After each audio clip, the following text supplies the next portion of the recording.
All right, time has blessed us once again. We have honestly maybe enough time to do 4 games right now. We kind of got a lot of time right now, which is good. Right now we're the Packers. They're 85, so their goal is make the playoffs. But yeah, Packers Bears. That one's definitely gonna get done. Let's see. Uh, Vegas at Denver. We're gonna get that done. We'll see about Miami and LA, and we'll see about Philly at New England. But I think we might be able to get 4 done right now. And then after that, we'll just keep seeing. But yeah, opening day keys. We want to fling the ball. I mean, we got a better advantage on offense. Actually, we kind of want to run the ball. Actually, we kind of just want to do both. But we'll say we'll say running game because we got a really good offensive line. We've got a lot of talent at receiver, but outside of Devontae Adams, none of them are like monsters at receiver. So, but at running back, we have Aaron Jones still, who's like really good, and some other guys. Oh yeah, Musgrave, we're hoping can overtake the tight end spot from Taysom Hill, which is hilarious that Taysom Hill has the tight end spot still. I will be eating while I do this, so if you got a problem with that, no, you don't. Come on, Van Ness. You can't bull rush. You are a disappointment. You really can't bull rush. And you don't even go for the strip. Alright, buddy. What are we doing? Step in the circle. Step through the circle. There we go. Alright. But yeah, I'm going to be honest. I don't see any chance the Packers are below at least winning the division. Like, they are by far the best team in the NFC North. Lions are close, but the Lions have a bad defense. Bears are just mediocre all around. And outside of like Roquan Smith and a couple DBs, well, actually, their secondary is actually pretty solid. But I don't know, their offense, their receivers are just horrendous. Like Tyler Scott may develop into something, but I don't know. The Bears are just mediocre. Lions horrendous defense, pretty good offense, but obviously they couldn't beat the Chiefs week 1. And then the Vikings are just, I mean, it's Teddy Bridgewater that's leading them. Which, if this was Teddy about 6 years ago, I'd have a lot of faith. This is last year of playing football, didn't play a snap, and has been injured 100 times, Teddy Bridgewater. So I don't, I don't have faith in the Vikings either. So the Packers have a pretty easy path to winning the division. Well, not easy, but a path that they should take to win the division. Although, as I say that, their cornerback room is, their DB room is a little. It's interesting. They got decent safeties. Obviously, Savage, decent enough at safety. Micah Hyde's obviously really good, but he's old, which is a problem.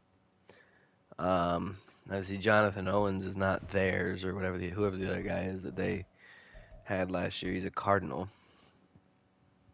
but yeah, tight end position's a little bit weak. Obviously, the starter right now is Taysom Hill. He's a 76. It's not that he's low overall. It's just interesting that he's as high as he is. He was a guy that I thought about moving to fullback, but he's the starting tight end, so I kind of can't. I wish I could, but it just won't work.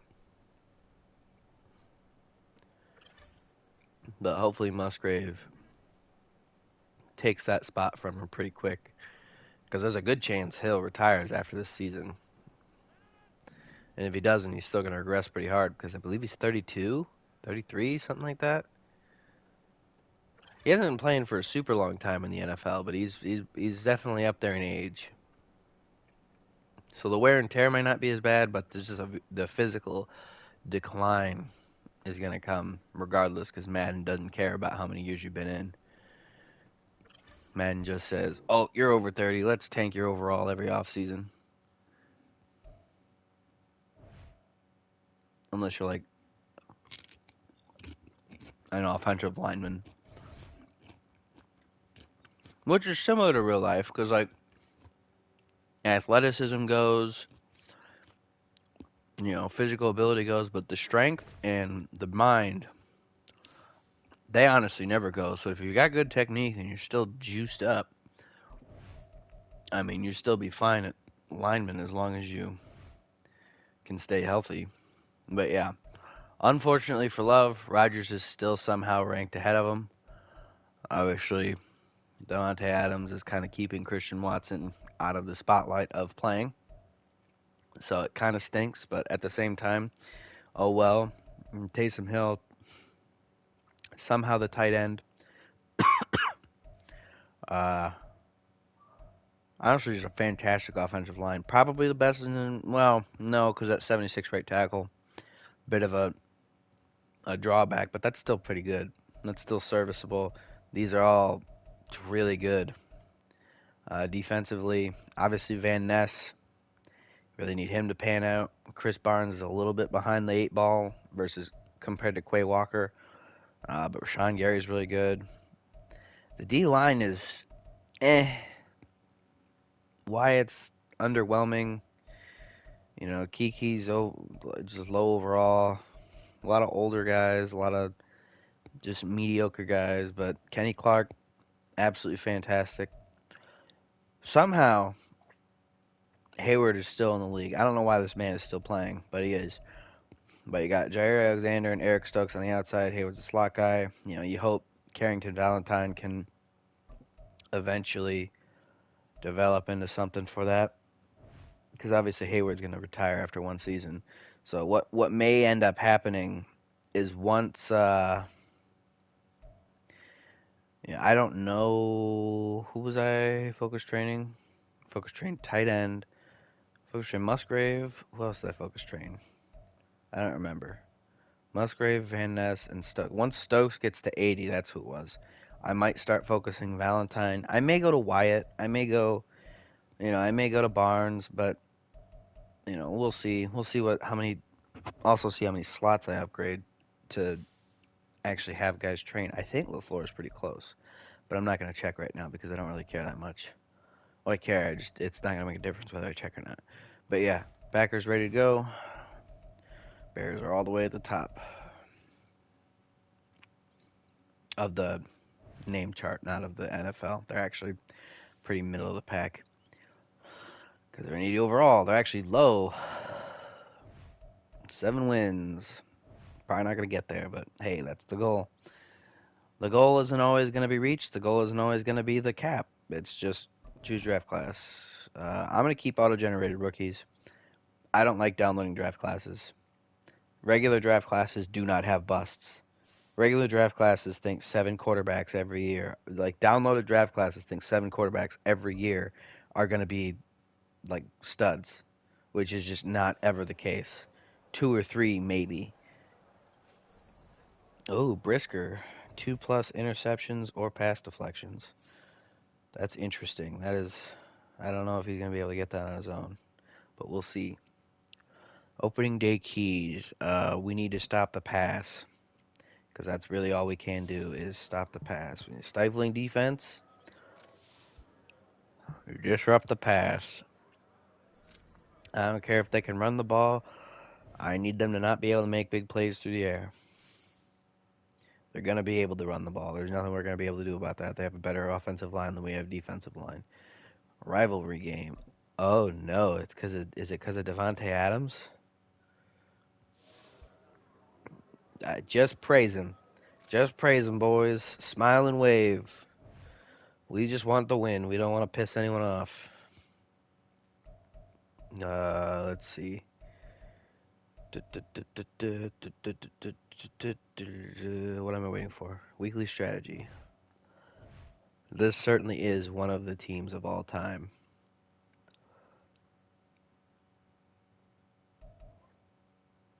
Do I really want to focus train Fields right now? Yeah, because Fields is going to be our guy. Obviously, in real life, it's going to be Caleb Williams, but in here, it's going to be Fields because, you know, there is no Caleb Williams in this game.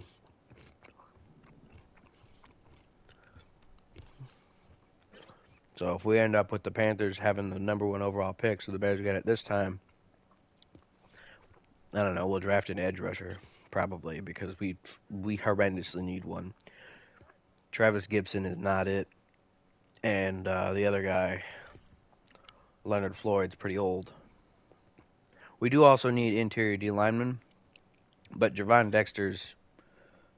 I think it's Javon Dexter. Javon Dexter's coming up pretty nicely for helping with that.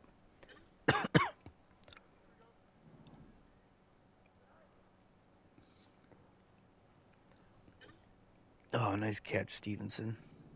I believe I have Stevenson in the slot. I don't know in real life whether it's Johnson, Gordon, or Stevenson that goes in the slot, but I know that they're all three kind of guys that could probably play in all three spots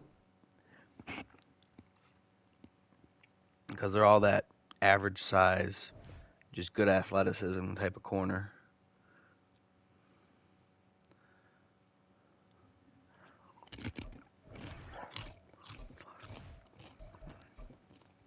I do not care that he's a running quarterback. We are not doing option attack. Option attack sucks.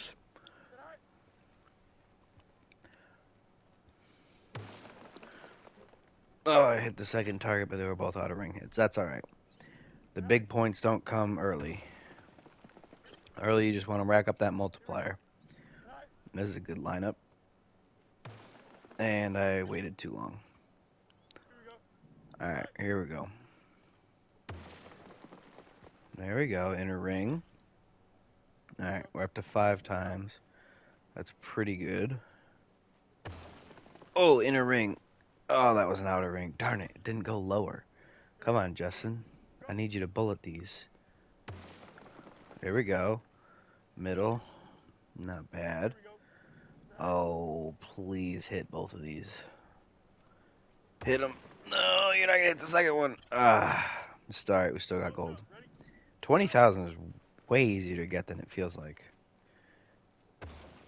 Oh, and then I just way overthrew that one. But it's fine.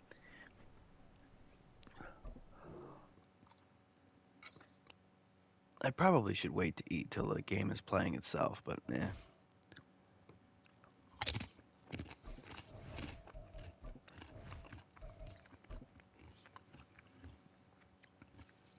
And Tyler Scott's a guy you really hope turns into something, because if he doesn't, this wide receiver room is going to be in pain for a while. Because Mooney is already just kind of meh. And he's starting to get to that point where it's not worth investing in him. Like, excessive amounts of time. But, actually, with their 2 first-round picks, it's probably going to be edge rusher with the first one and then wide receiver with the second one. Because they still... I could have gone through and traded back all the picks and give every team their picks that they have. But, it goes against the spirit of the fact that they traded those picks in the first place to get guys. You know, a lot of those picks were traded in draft pick trades that they took players with the picks they got from. So, you know, it's just kind of... Because the Panthers did take Bryce Young with that first overall pick. Of course, now he has DJ Moore to throw to in game, not in real life, but so it slightly undoes it. Oh, hold on.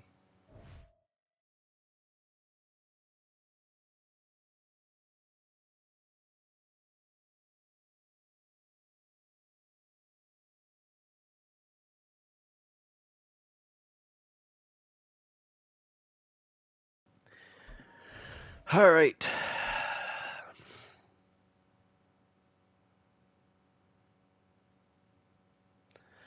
All right. I think I have as much time as I think I do. There's a chance I don't, and I'm just an idiot.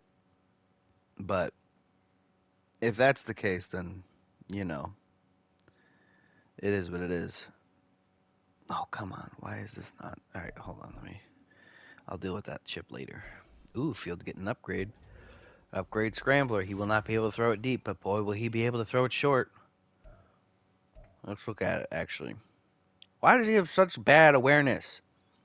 I swear, every quarterback has horrendous awareness except for, like, the top four. Like, 64 awareness is atrocious. 93 speed, though. This man can book it. Actually, 82 deep accuracy is pretty good to start with. So, that'll actually be pretty alright. At least he should be. We're going to keep upgrading Scrambler and hope that he gets better. Tyler Scott gets the other upgrade. That's also really good.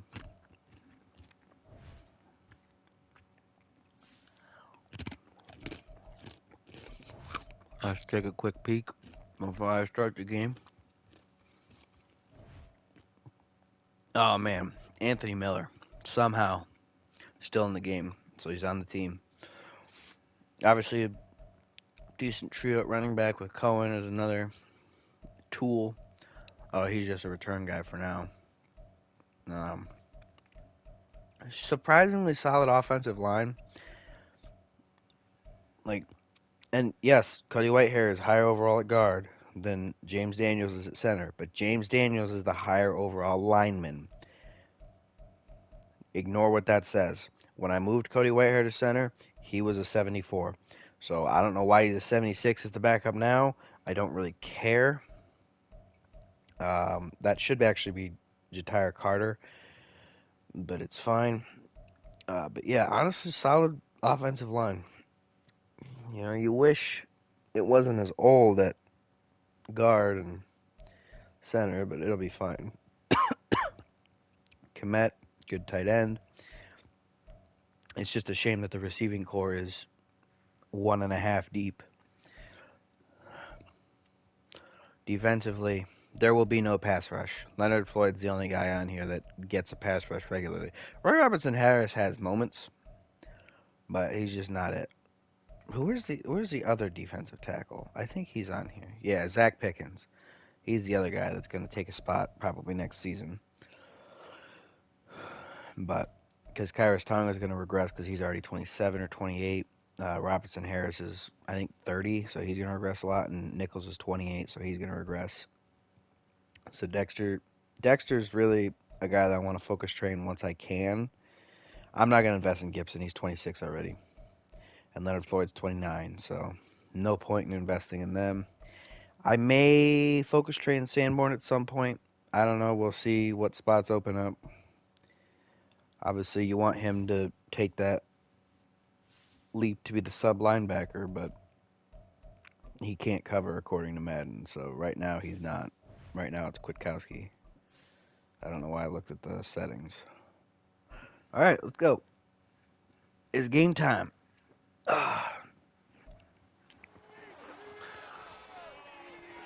Oh, look at that. Soldier Field. What a place.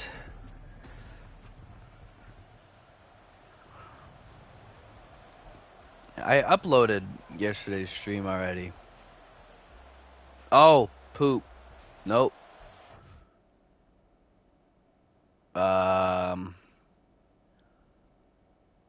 Huh. We're just gonna run the kickoff. We're just gonna do the kickoff because I accidentally hit the button. I did not mean to hit the button. So we're just gonna do the kickoff and then we'll pick up. Okay. No harm, no foul. It was a touchback.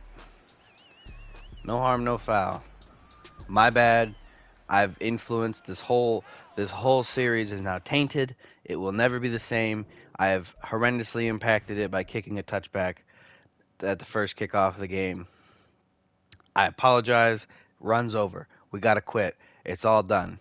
Game's done. I'm kidding. It really doesn't matter. It was one play. On accident, it was a touchback. If it wasn't a touchback, maybe I would have quit and restart, but eh. But Rodgers to throw, first play, gets it out. Taysom Hill, who's still rocking the one glove because in the New Orleans playbook, they have plays where he goes back to quarterback, and obviously in real life he has plays where he goes back to quarterback, so he still rocks the one glove. But still rocking the one glove here, too. Aaron Jones, 1st and 10 carry, gets it down to the 42. But he gets hurt. Oh, no. That's not the start the Packers wanted. 3-yard gain, 2nd and 7. Up to the 42-yard line. Rodgers to throw. Misses Musgrave bad. Looking old there, Rodgers.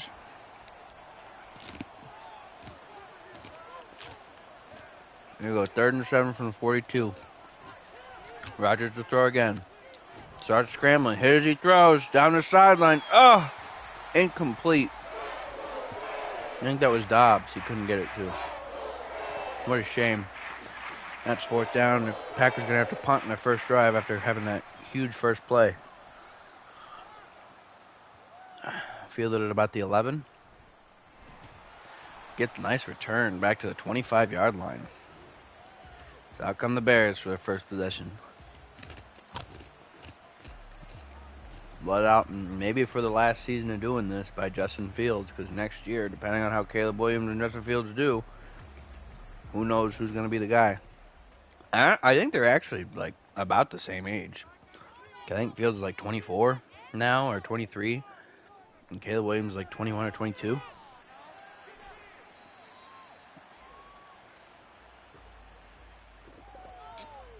So really, it does mostly just come down to who has a better season. Fields with a quick dump off to the flat, 2nd and 8, 2-yard gain at the 26-yard line. Fields to throw here, 2nd down. Gets it out over the numbers. Is that Scott? That's Tyler Scott making the catch. Nice play for the guy who's pretty bad. There's coming up. 1st and 10 at the 37. Fields to throw. Rolls out to his right. Keeps it. Can't get away.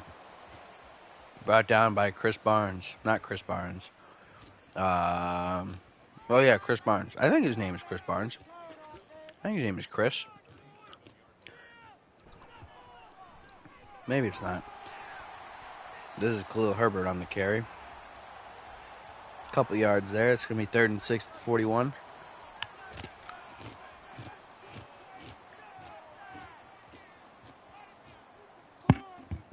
Fields to throw here. Out towards the numbers. Caught by Mooney. What a play. If you can hear me chewing, I apologize. You most certainly can. I know my mic is kind of turned up right now. So that's unfortunate, but I truly did. I talked about this yesterday. This is not a high value production. This is strictly for fun, not for finance. 1st and 10 from the 40. Fields hands it off. Montgomery. About a 5-yard gain. It's going to be 2nd and 5 down at the 35-yard line. Bears on the Packers side of the field.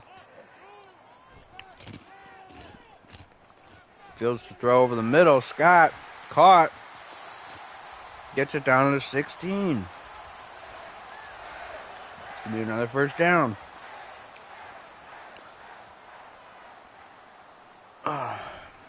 Fields fakes a handoff. Scrambles on 1st down. Gets it about 4 yards. Not bad. It's going to be 2nd and 6 from the 12.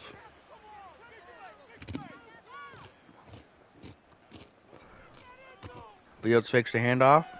Throws it out towards the end zone. Touchdown. Darnell Mooney. What a statement drive for the Bears in the first drive of the game. On their first drive of the game. PAT's up and good. Bears up 7-0 here. Chicago Bears. Yeah.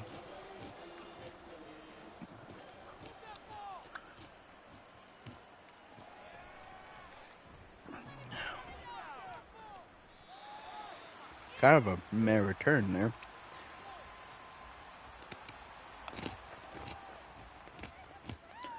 All right, Rodgers, you old fart. We'll see what you got this time. Starting at the 20-yard line here. Rodgers gets it out over the numbers.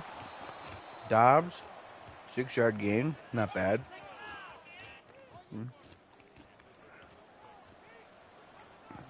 I do think it's interesting. Because Dobbs is definitely their least physically gifted and talented out of their receiving core currently, like in real life. But he's got the best hands. Like, obviously, Reed is really, really talented, really gifted, really physically skilled. Runs fantastic routes. Christian Watson, huge and fast. Oh, it's picked off by Roquan. What a play. Bears on the first drive get a stop at midfield, and on the second, Roquan Smith takes it away. Return of the prodigal son. The monster of the midway in modern day. Roquan Smith with the takeaway.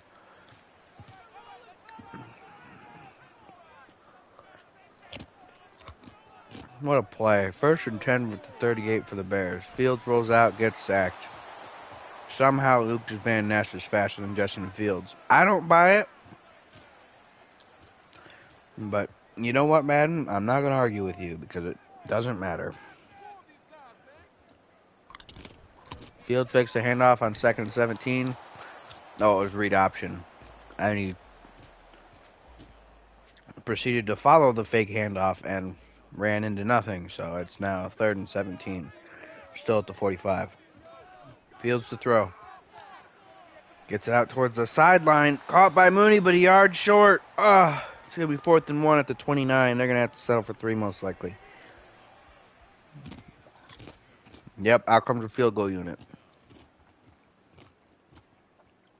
What a shame. Kick is up and good.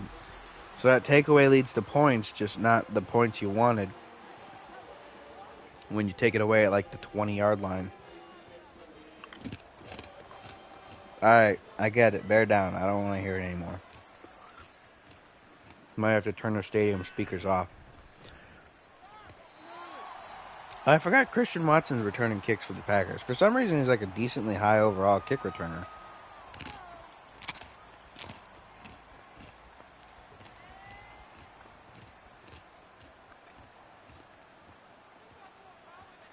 Which is kind of wild, but, you know, it is what it is. Rodgers to throw. Pressure! The Bears got pressure! It was Leonard Floyd, so it's actually the guy that was supposed to get pressure. But Leonard Floyd on the play, making the big sack, loss of 12 for the Packers. They're going to be backed up to what? Like the 7-yard line. It's going to be 2nd and 22. Oh, handoff. Williams. Aaron Jones still hurt, I guess.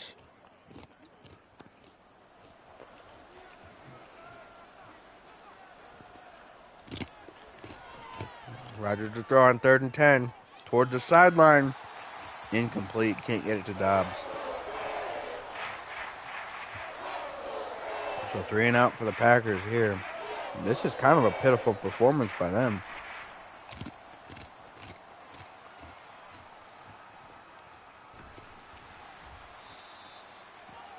Decent punt. Bears starting at their 40-yard line. Going to be 1st and 10 here. Fields the throw. Gets it out. Kmet towards the sideline. 5-yard gain. It's going to be 2nd and 5 at the 45.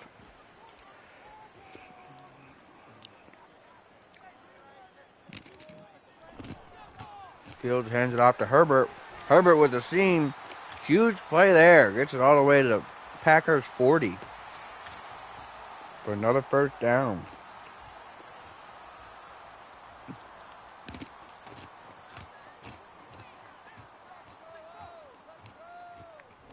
Fields to hand it off to Montgomery. 4-yard gain. It's going to be 2nd and 6 at the 36.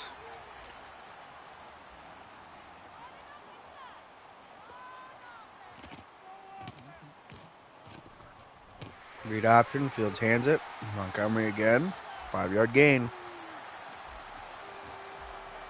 3rd and 1 at the 31.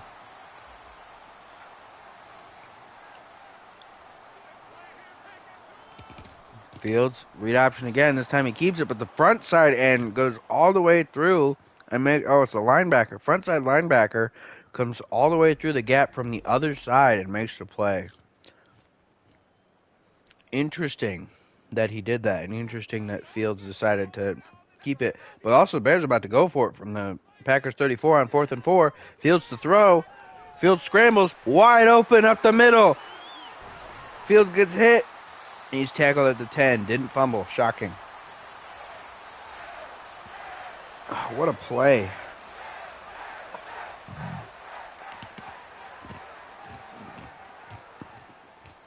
First and goal from the 10. Fields fakes the handoff. Fields scrambles. Fields breaks one tackle. Fields fumbles. Oh, Kenny Clark forces the fumble on the sack, but Bears lineman falls on it. It's going to be second and goal from the 18.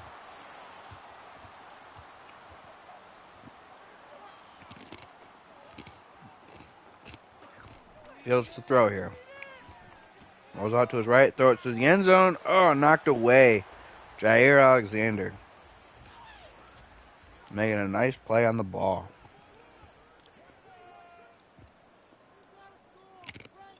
Third and goal from the 18. Fields to throw. And he's sacked. Rashawn Gary looked unblocked. There might have been a stunt there. That's going to close it out for the first quarter. So at the end of one, it's 10-0. Bears on top. Not how I thought this was started. Bears going to settle for 3 here. So that gamble earlier on first down really didn't pay off all that well. Field goes up and good. Bears up now 13-0.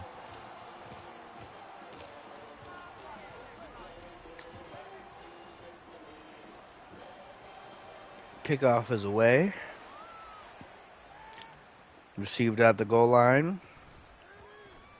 Returned to about the 18-19 yard line. Out come the Packers for their first drive of the second quarter. Down 13 at their own 19. First and 10. Rodgers to throw. Rodgers rolls out to his left. Gets out towards the sideline. Just throws it away. Didn't like what he saw, I guess.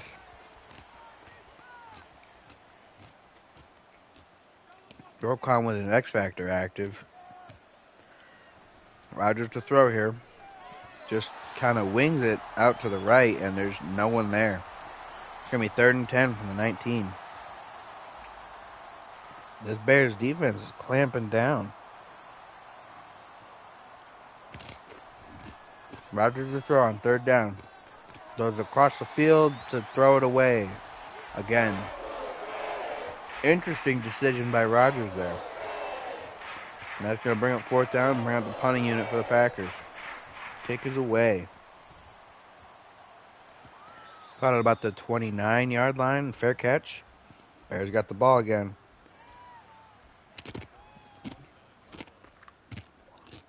There you go. 1st and 10. Fields hands it off on the draw to Montgomery. 3 yard gain. There you go. 2nd and 7 from the 32. Fields fakes the handoff on the read option. Keeps it. Runs into Gary. I don't know what is that ball carrier vision? Is that awareness? I don't know what that's supposed to be, but that was atrocious. That's what it was. Tiny little gain. It's going to be 3rd and 3 from the 35. Fields to throw. Gets it to Komet over the middle. Quick little pass. Gets about 5 yards. 1st down.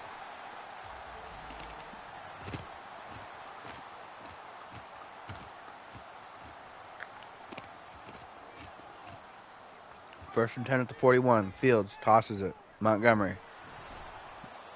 Couldn't get to the outside. Tackle for loss. It's going to be 2nd and 12. Backed up to the 40 yard line.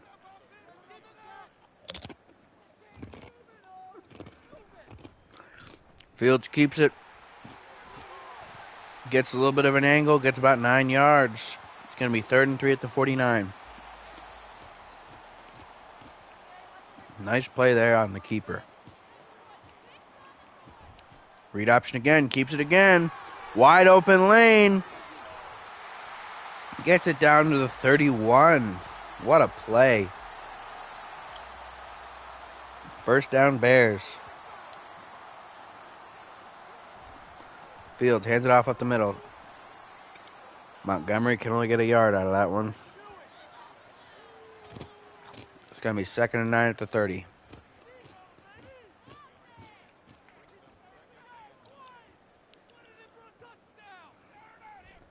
Fields hands it off after faking the jet, and it's stuffed immediately. Loss on the play of 3 yards. It's going to be 3rd and 12, backed up to the 32.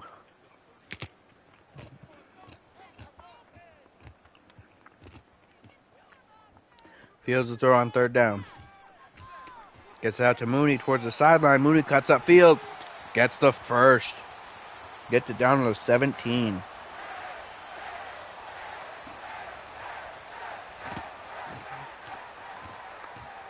First and 10 Bears.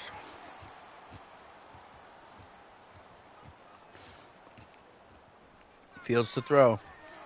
Gets it out pretty quick. Scott, 6-yard gain.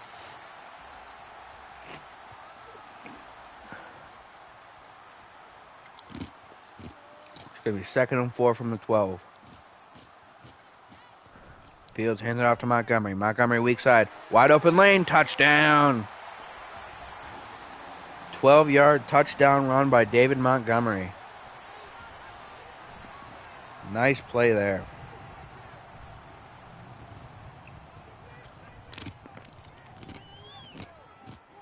PAT's up and good. Puts the Bears up 20-0 against the Packers.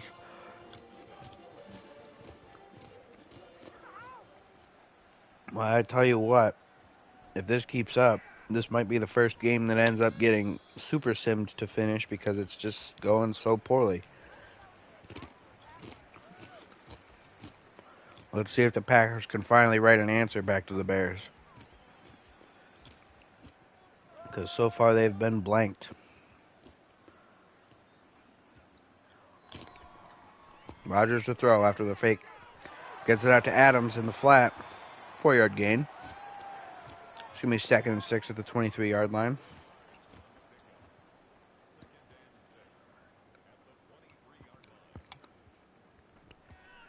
Rodgers to throw. Scrambles, has to under pressure immediately and sacked. Robinson Harris, the first guy there.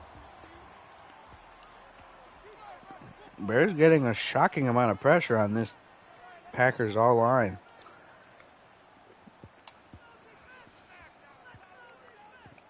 Rodgers to throw on 3rd and 16 from the 13-yard line. Rodgers under pressure. Hit as he throws. Just throws it away. That brings up 4th down again. And just like that, the Packers punt team is out there, and the Bears are getting the ball again. The punt is away to about the 40-yard line. Fair caught. They give it to him at the 41. Bears on their own side of the field, but in great field position. Here they come, 1st and 10.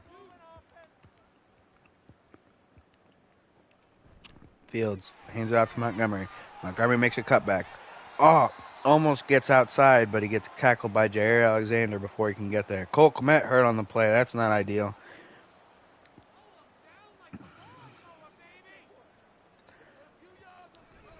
Fields hands it off.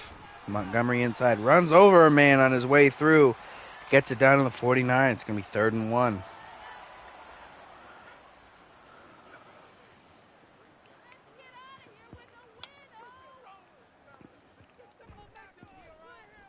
Fields to throw on 3rd and 1 here after the play action fake. Corner route. Oh, couldn't get it to Mooney.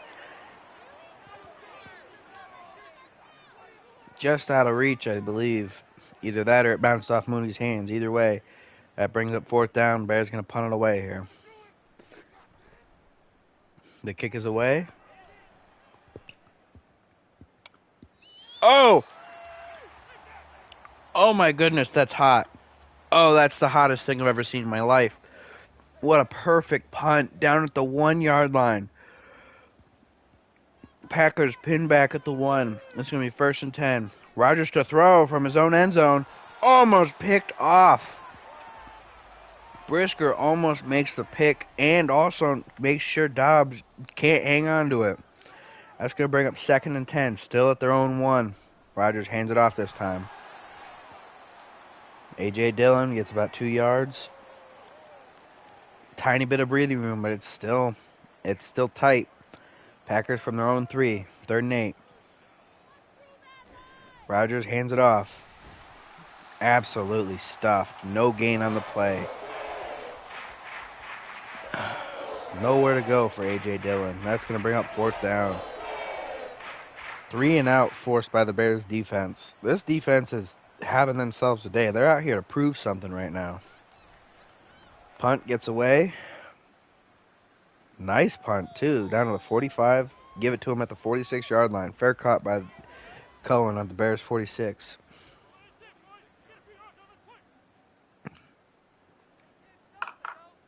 Ugh, 1st and 10 for the Bears. Fields hands it off to Montgomery up the middle.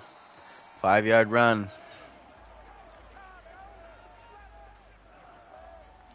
Five minutes to go in the half. Bears up 20. They have the ball at the Packers' 49. Fields to throw on 2nd and 5. Gets it out over the middle. Oh my gosh. There he is. I can't remember his name. Anthony Miller. Making a play. I'm shocked he was open. That's going to be 1st and 10 at the 31-yard line. Fields fakes the handoff to Montgomery. Throws downfield. Gets it to Kmet, who's back in the game already. And gets it down to the 6. That's going to be 1st and goal.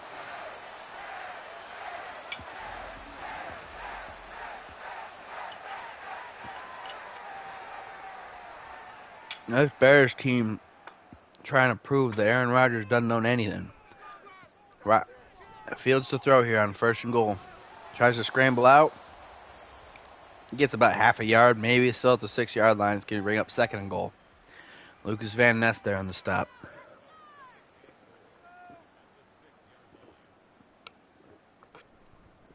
Fields hands it off to Montgomery.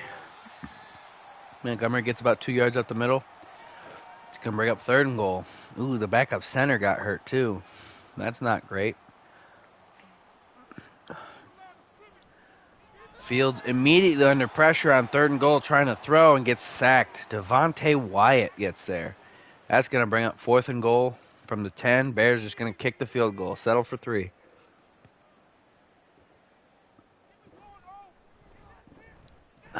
Kick is good. That brings the lead up to 23.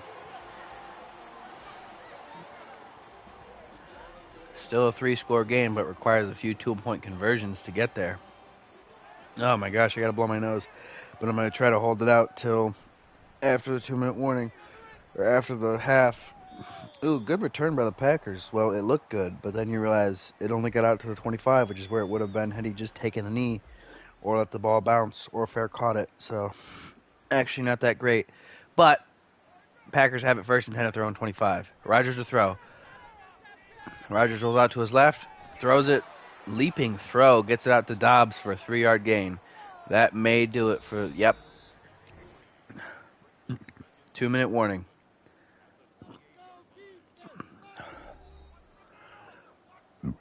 Here we go. Packers 2nd and 7 at their own 28. 2 minutes to go in the half. All 3 timeouts. Rodgers to throw. Gets it up quick to the flat. That's Hill. 1st down. Gets out of bounds. 1st and 10 from the 35. 1:57 to go. All 3 timeouts still. In the half, not in the game. Rodgers to throw. Gets it out again to Hill near the sideline, and he gets out of bounds again. They've only taken 6 seconds from the 2-minute warning so far. It's 1st and 10 from the 47. They run it to Dillon, and he gets nothing there. Stuffed immediately. Packers going to have to hurry up. 2nd and 10 from the 47. Clock running. Rodgers to throw. Gets it out. Devontae Adams toward the sideline. Makes the catch, but can't get out of bounds. 1st and 10 from the 39. Rodgers to throw here. Gets it out over the middle. Dropped. Taysom Hill. Can't hang on through the hit. Roquan Smith laying the boom. It's going to be 2nd and 10 at the 39. Minute 14 left in the half. Rodgers to throw. Incomplete. Looked like he was trying to throw it to a Bears defender. Threw it into double coverage, either that or he completely whiffed on the slant route. It's going to bring up 3rd and 10, still at the 39, a minute 11 to go in the half. Bears may think about using that timeout if the Packers don't get it here. Rodgers rolls out to the left, throws it. Oh, just barely gets it far enough.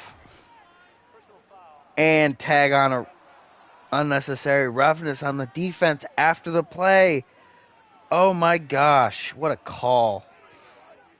What a turn of events for the Packers. That's going to give them the ball at the Bears 14. It's going to be 1st and 10. Rodgers to throw. Gets it out. Sideline. Just out of reach of Taysom Hill. Just barely out of reach. That's going to bring up 2nd and 10 at the 14. Minute 102 left to go in the half. Rodgers to throw. Rodgers under pressure. Run down and sacked. Adrian Amos on the safety blitz gets there. And the Packers are going to be forced to use a timeout here. It's going to be 3rd and 21, backed up to the 25. Let's see what they can do here. They don't need a touchdown. They can just get the first down. Rodgers to throw, throws it away. Gets rid of it. That's going to bring up 4th down. Packers are likely going to have to settle for 3. Yep.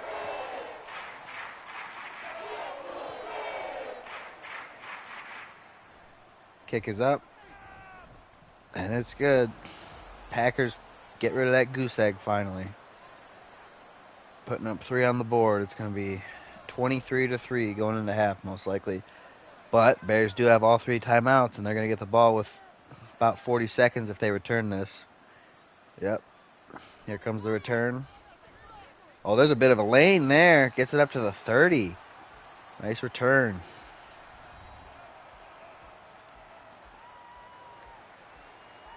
So here come the Bears offense.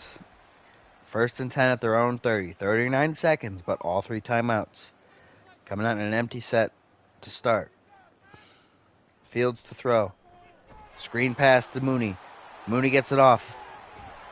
Mooney sheds a tackle. Oh, he gets hurt on the play, though. But not before getting a 1st down, getting it to the 40.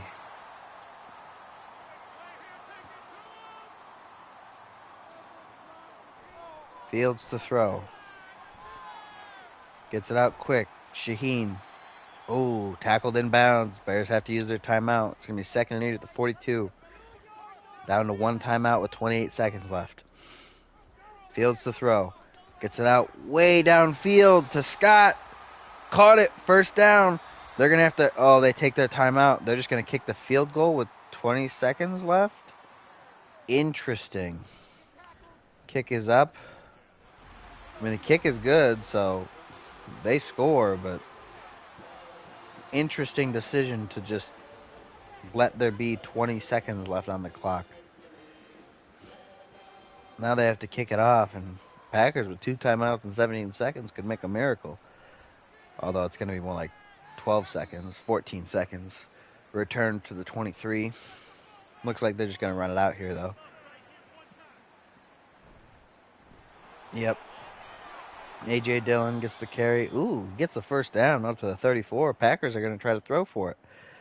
10 seconds, 1 timeout. 1st and 10 from the 34. Rodgers to throw. Gets it out, knocked away. Nice play by the Bears defense.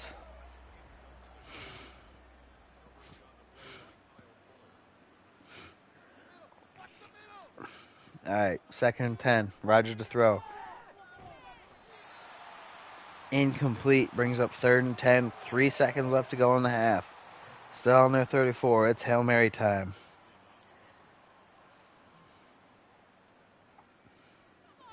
Rodgers to throw. Just throws it to the sideline. Complete, but doesn't mean much because it's the end of the half. I'm going to go blow my nose. Enjoy the halftime show for once.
Wait, what happened?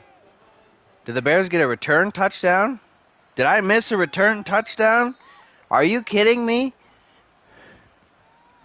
That's insane. Can I go back and watch it from my thing?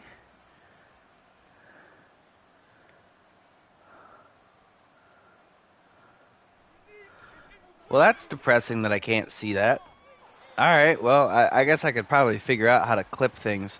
I don't know how to clip things. That is partially a problem, but I don't really care.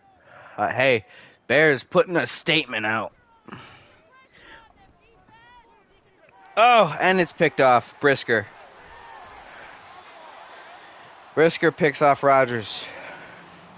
This game is just falling apart. If the Bears score a touchdown here, I'm super simming. If the Bears score a touchdown on this drive, I am super simming. Now I'm going to go super sim drive by drive, so if the Packers do end up bringing it back, we can let it play out again, but Fields quick throw downfield to the corner. What a catch by Anthony Miller.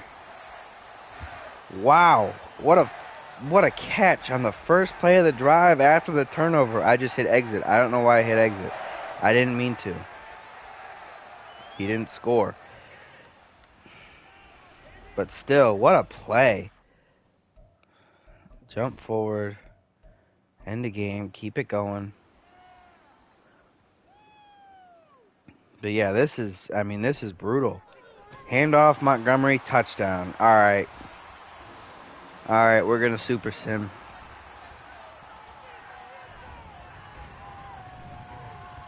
We're going to super sim from here. If the Packers can bring it back to a 2-score game, we will then we'll go back to doing this. But right now it's going to be 40-0.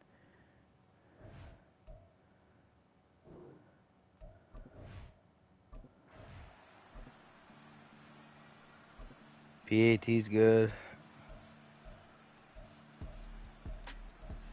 Well, Packers finally get a drive going. So if the Packers can get it within 16, we'll go back to just playing. But it looks like they're barely even going to score 20 points. Looks like they're not even going to score 10. They get 12. They get up to 13. Bears just chewing clock and chewing clock. I mean, the Packers are just outmatched in this game. It's shocking how badly they are being beaten. And they lost. Packers got blown out. 13-40 for the Bears. Alright, gotta get out of there in case copyrighted music is playing. But what a game. What a game for the Bears. I mean, way to absolutely dominate that whole time. What a win for them, week 1.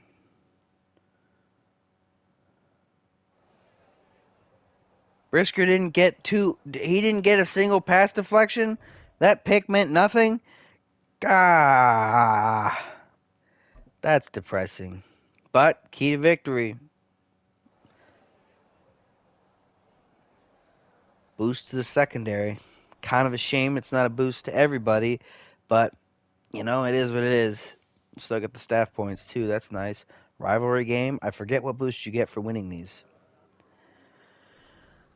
Oh, the entire team gets 2,500 points. That's insane. Wow, Bears with a fantastic week for them, except for who got hurt. Oh, our backup center is now a damaged commodity. What a shocker. Not even a shocker, just what unfortunate turn of events. It does not matter. It truly does not matter at all. He's the backup for a reason. Let's buy the staff upgrades. Eberflus. The Flus is loose. He's working his way down. He has no points for some reason, or no upgrades for some reason.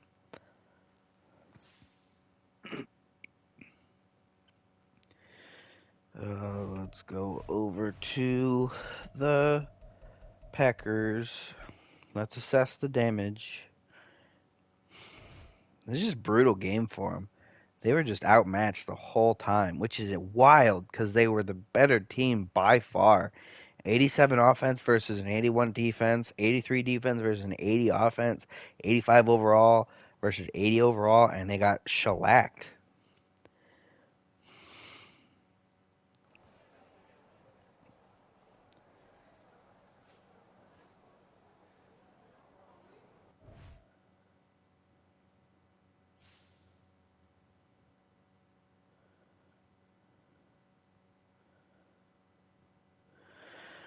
Yeah. Face the music, big man. Chris Barnes got an upgrade though, so that's helpful ish.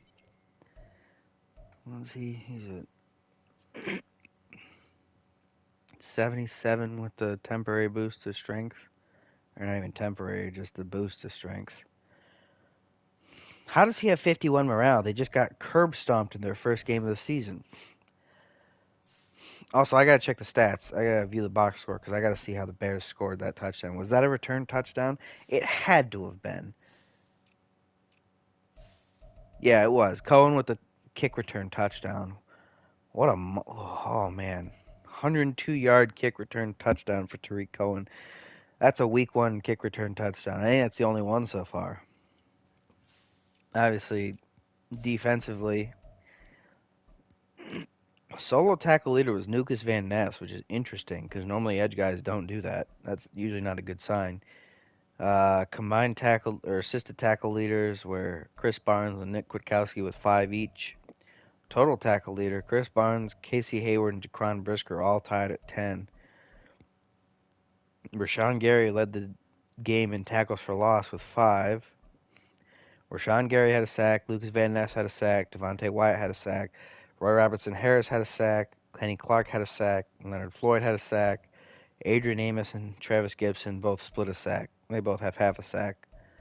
So, Roquan Smith with a pick and Jaquan Brisker got those 2 big picks that just broke the back of the Packers. Offensively, Fields pretty good day. 19 to 23, 82% completion percentage for 247 yards. That's pretty good. 1 touchdown, no picks. Just a solid day for him. Rodgers, on the other hand, 20 of 41. That's a 48% completion percentage. Only 160 yards and 2 picks. What a bad day at the office for him. His morale honestly might drop him low enough to where Love starts. That would be insane.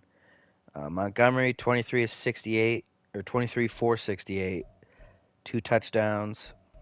Fields 13 for 67. A.J. Dillon got 7 for 27. Khalil Herbert 4 for 25. Aaron Jones 8 for 23 and a touchdown. Aaron Rodgers ran 3 times for 16 yards. Jamal Williams 1 for 12. Tyler Scott 1 for 6.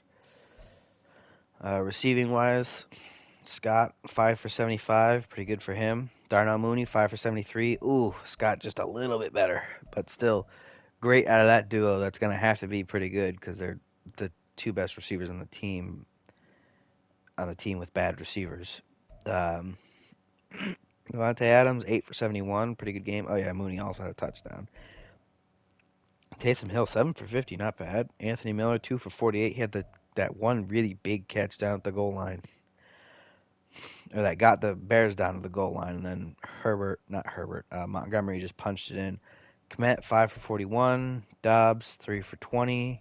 Jones 2 for 19. Velus Jones Jr. got a catch somehow, 1 for 8, and Adam Shaheen got 1 catch for 2 yards.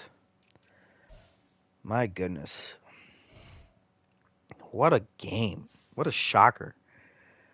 That's insane to me that the Bears just shellacked the Packers like that. But it's what happened. And I'll show the Buddies win. Oh, hold on.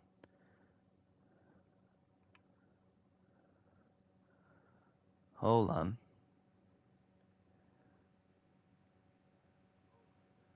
All right, we're good. All right, nothing happened. I just kicked my cord a little bit. Wanted to make sure that nothing broke. But yeah, it's now Broncos at Raiders, I believe it is.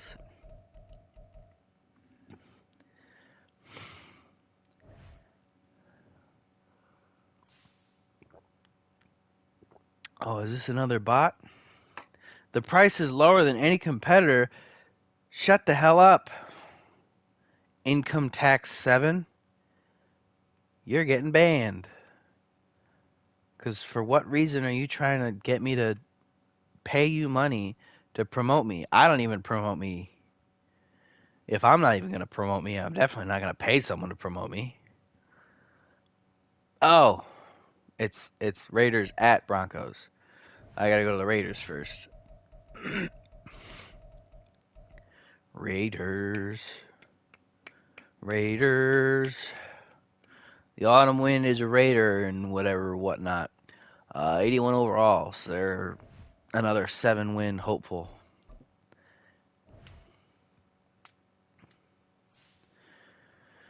Oh, opening day keys. Well, you got to stop their rushing offense. They can't throw the ball. Drew Lock isn't good. Not in Madden, anyway. I think he's actually better than Madden gives him credit for. But stuff the run. That's what we got to do. We got to stuff the run. If we can't stuff the run, we lose. And it's that simple.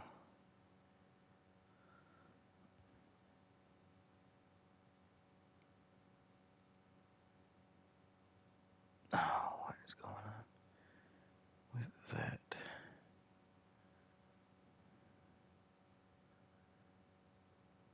Where is...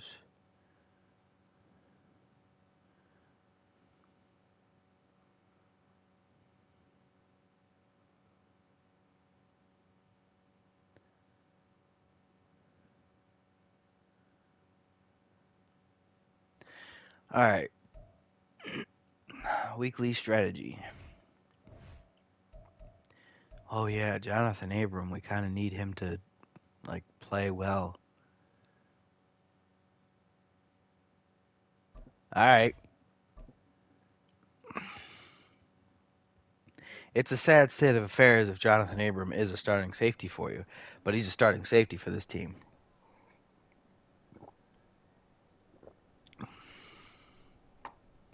So we gotta make him serviceable.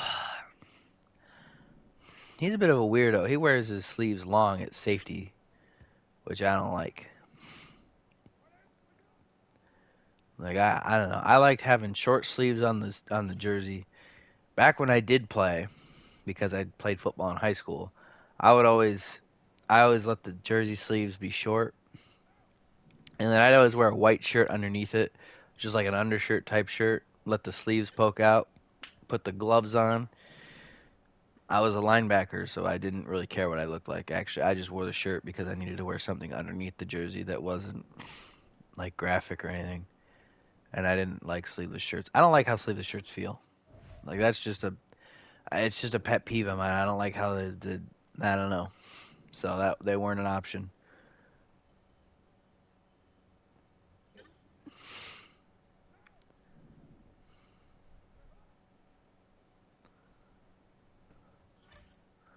Nice pick.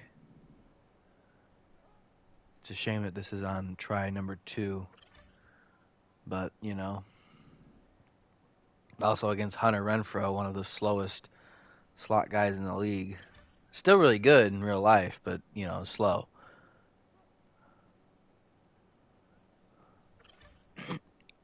He's small and actually kind of old for when he was drafted. Looks a lot older than he is though, because of that hairline. It's brutal.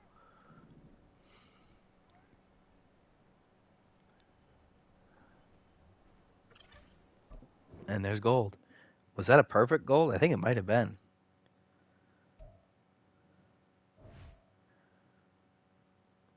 Oh man.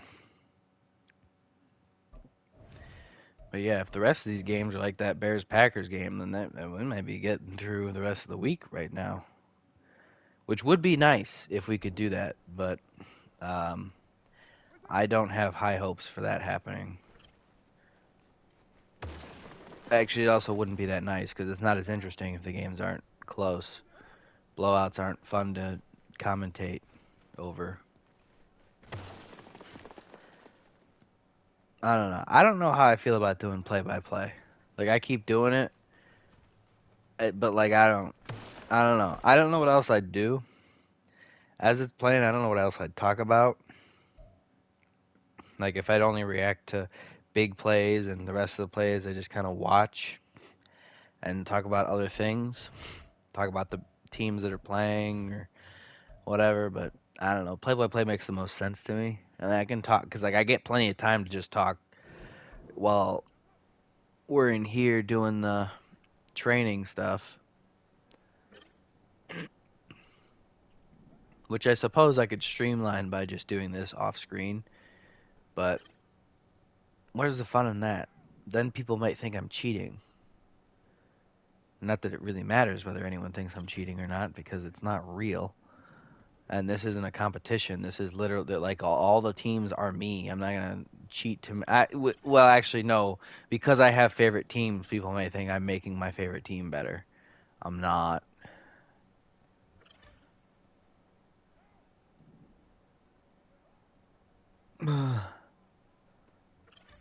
Nice catch. I believe Trey Tucker's on the outside just because he's fast. Like he's the backup slot guy to Renfro, but I'm fine with him being on. Like that's the thing. You can have a real fast guy if he's even if he's undersized, the outside guy, just because he's fast. So as long as he can get off the line, he can usually get open. A small amount of marijuana found in the car of Rashee Rice. That's not good for his case. That's actually terrible for his case. There is a chance this man goes to prison because that can stack a DUI on top of a hit and run on top of uh, whatever it is when you accidentally hurt somebody in a car accident that you cause. Let's look at this team. Because I feel like this is one of those teams that it's like, you just question how. Like, just a mediocre offensive line. Good center, good left tackle, but like, Simpson, Feliciano, gosh, if you watched him in the Super Bowl, he's garbage. But, I mean, maybe he just had a bad game there for whatever reason. And then Munford, you hope Parham can take Feliciano's job, though. Michael Mayer, I don't remember what kind of season he had, but you know what? He's a rookie. It doesn't matter. Obviously, you got Derek Carr, Aiden O'Connell backing him up. Lynn Bowden, okay. I don't know if I've discussed this rule yet. I don't think there's been a team that it's mattered yet. Every team has 3 quarterbacks. Okay? Every single team has 3 quarterbacks on the roster. I do not care. If the team only had 2 quarterbacks in the game, I converted somebody to that third quarterback spot. I converted a player to that third quarterback spot. I believe the Lions also have a converted guy as their third quarterback. I just didn't talk about it then. But every team has 3 quarterbacks. Lynn Bowden Jr., former wide receiver, converted to quarterback to be the third string. Here's why I'm okay with this. If we get to the third string quarterback, we're not winning anyway. Like the odds of winning at that point, horrendously low. So it really doesn't matter. But every team has 3. All right. Obviously, Mari Cooper's our 1, Renfro the slot, Trey Tucker our 3. Still got Brian Edwards around, Jaden Mickens hanging around. Obviously, Lynn Bowden, also on top of being the third quarterback, can also be the 6th receiver. So he double dips in the duty. Josh Jacobs, a really good running back. And Alec Ingold, actually a pretty good fullback too. Not that it makes a huge difference, but you know it's nice. Oh, defensively, it is a nightmare defense. You got Max Crosby and Khalil Mack, Danico Outry, Shelby Harris, Tyree Wilson. Some of those are more intimidating than others. You hope this guy, I think he's a rookie. Yeah, Byron Young, 22-year-old rookie. You hope he can develop into a pretty good nose for us after a season, just because obviously Shelby Harris is pretty old, Danico Autry is pretty old. Mo Hurst, just a backup now. Uh, Morrow and Diablo. You really want Diablo to get a lot better, but you'll take what you can get for now. Cornerback room is suspect. Obviously, Hobbs is solid. DB room in general suspect. Morig is solid, but like Abram, Robertson, Hamilton, Nixon, they're all just you just wish they were better. So this is a bad secondary with a good pair of edge rushers that you're gonna hope can compensate. And then offensively, Derek Carr, I don't know, run the ball maybe, probably. I mean, you got Josh Jacobs, but also you got Amari Cooper, so you can throw it some. But I don't know. It's just a meh team everywhere. You just don't know what the best course of action is, because there really isn't one. You know, if you want to run it, well, you got to worry about the fact that your offensive line on the entire right side is kind of meh.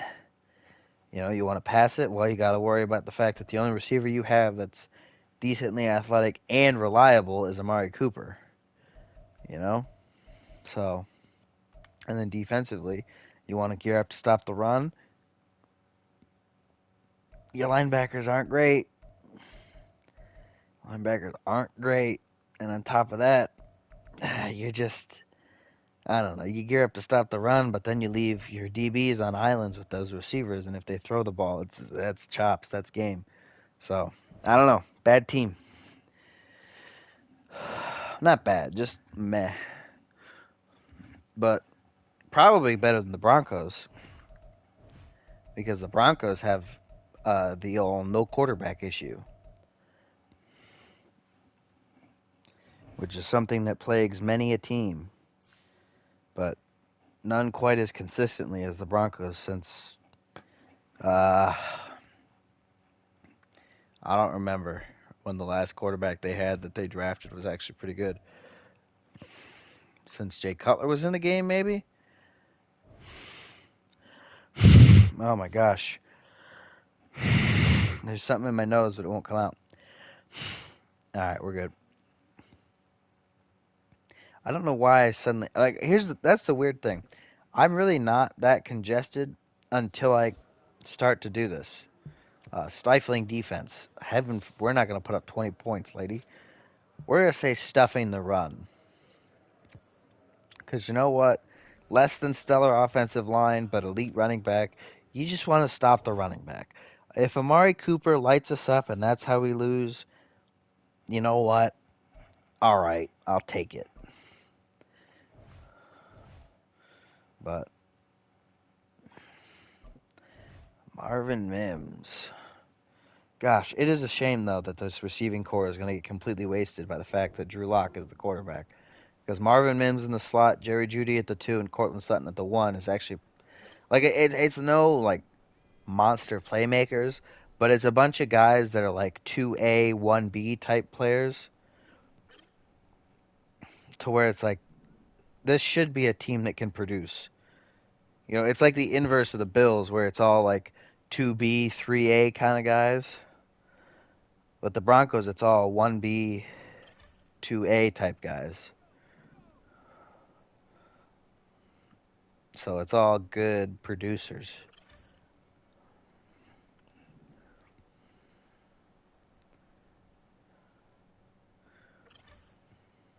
Plus, there's like Noah Fant, and I don't know. It's just a good It's just a good set of skill position players.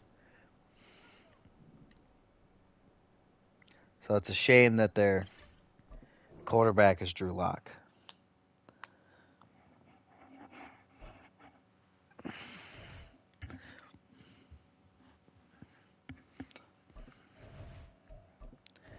All right, Damari Mathis. I like trading for Mathis in franchises. He's really good. He ends up being a pick machine every time I get him. Like it's like a constant. Every time I have him on my team, he just becomes an absolute monster at intercepting passes.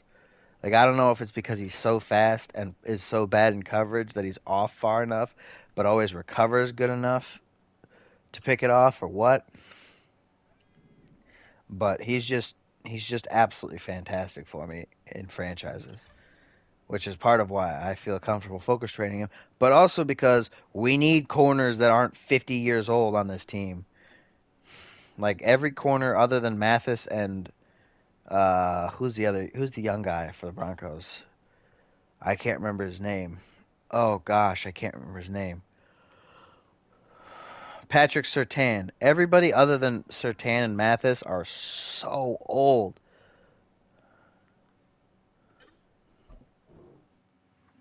Like they need to go, but they can't. Like Chris Harris and what's the other guy's name? Bradley Roby. They're still playing. Like they're still starters. Like Chris Harris is still the starting. Oh wait, no, Bradley Roby's not the starting slot, not the starting guy anymore. It's Yadam. So it's actually not as bad as I remember. But Chris Harris is still a starting slot. I want Demari Mathis to take that slot spot. And then Drew Sanders, pretty versatile backer actually. Obviously, I'm doing trench battle because why wouldn't I do trench battle? But he's an off-ball linebacker. They ended up moving to a 4-3 because they don't have any defensive tackles. They have no defensive tackles and a surplus of linebackers that are serviceable off-ball. So they end up as a 4-3. It's kind of shocked actually that Drew Sanders, like he actually has decent pass rushing numbers despite being an inside guy, which is interesting. He's kind of like that Servo C. Davis type, where it's like, man, you're very clearly an off-ball linebacker, but you have like fantastic rushing for some reason, like comparatively anyway. So, and fortunately, we're not like the Browns who have such a lack of depth at end, where they have to move a guy like that in Diabate down to end. But why is Sertan getting upgrades? I mean, great that he's getting upgrades, but how is he getting upgrades? Oh, he only needs 9,000 to get another upgrade? That's insane. Alright. That should be good for both teams.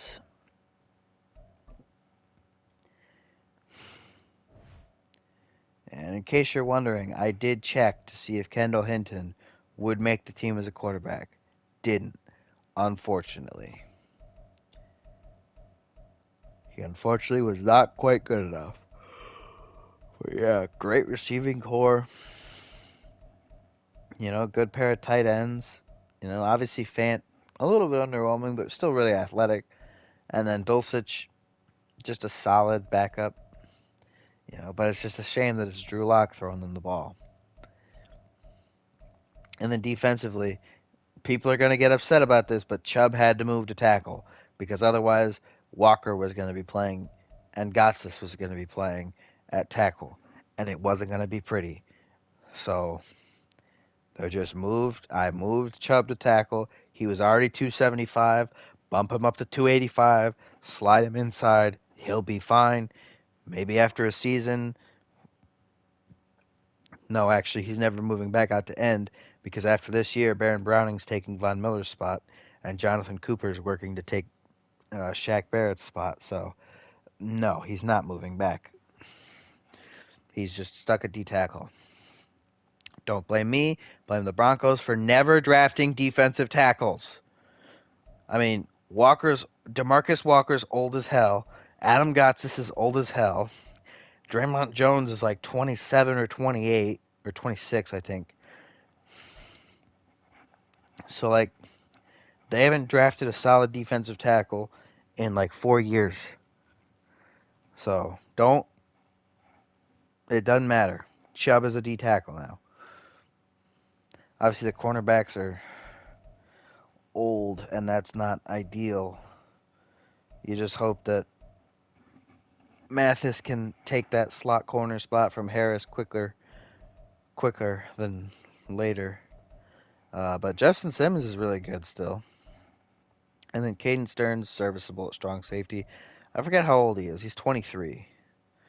So definitely a guy that I want to get focused training once Sanders and Mathis and Mims get up. Actually, he's probably a guy that's going to be the first extra slot filled. Because obviously I also want to eventually start working on Browning and Cooper. Get them up. Maybe work some on McLaughlin. Get that third down split-headed backfield going. I mean, he's already the third down back. I made the executive decision when doing all the depth charts that, like, if we can make it a split backfield without it being horrendous as far as like the disparity, we're doing it. And Jaleel McLaughlin, he's fast and he's good enough to where he's the third down back. So here we go. Broncos country. Let's crash and burn. Slow. Jump forward to end of game. Alright, here we go. Kickoff. I forgot to check if both of these teams have a kicker and punter. I think they both do, though. I think the Raiders have some pretty good kickers in the NFL and punters. And I think the Broncos have one kicker and one punter. Actually, no, wait. I think they just have Riley Dixon. Oh, they might not have a kicker. I don't know if the Broncos have a kicker. Ooh. We'll see when they kick a field goal.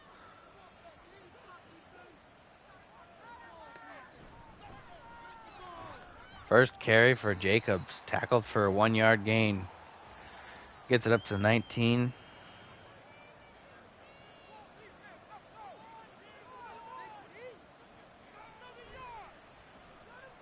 Second and 9. Another carry.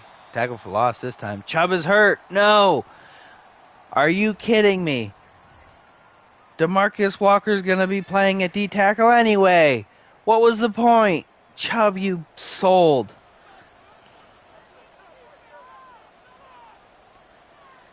Ugh. Alright, Carr to throw on 3rd and 10. And incomplete. Knocked away. Knocked away by the boy, Patrick Surtain. That's going to bring up 4th down. Raiders go 3 and out in their first drive. Punt is away. Nice kick. But it does get returned all the way up to the 41. So here comes Drew Lock. Let's see if he can actually complete passes. If he can, great. If he can, we're kind of screwed.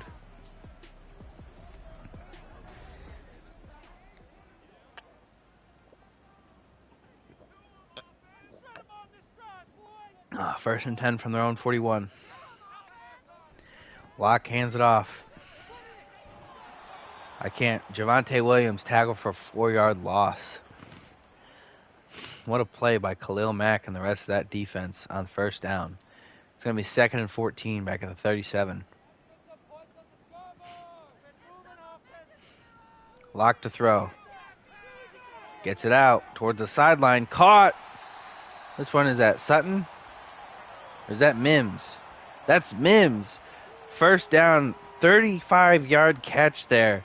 It's going to be 1st and 10 at the 28 after that. Boy, the Drew Lock already poking holes in this suspect secondary. Thrown again here on 1st and 10. Incomplete. This time it's knocked away. Abram making the play there. It's going to be 2nd and 10 at the 28-yard line. Oh, gosh. 28-yard line. I didn't have a voice crack. Drew Lock to throw. Under pressure, gets it out. Fant gets down to the 19 for a 9-yard gain. It's going to be 3rd and 1.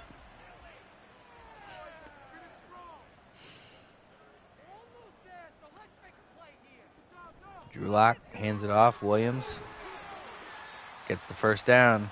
Gets it down to the 14-yard line. Nice pickup there. It's 1st and 10. Lock tosses it to Williams this time. Can he get the edge? No, he can't. Tackled for loss. Loss of 2 on the play. It's going to be 2nd and 12 back at the 16.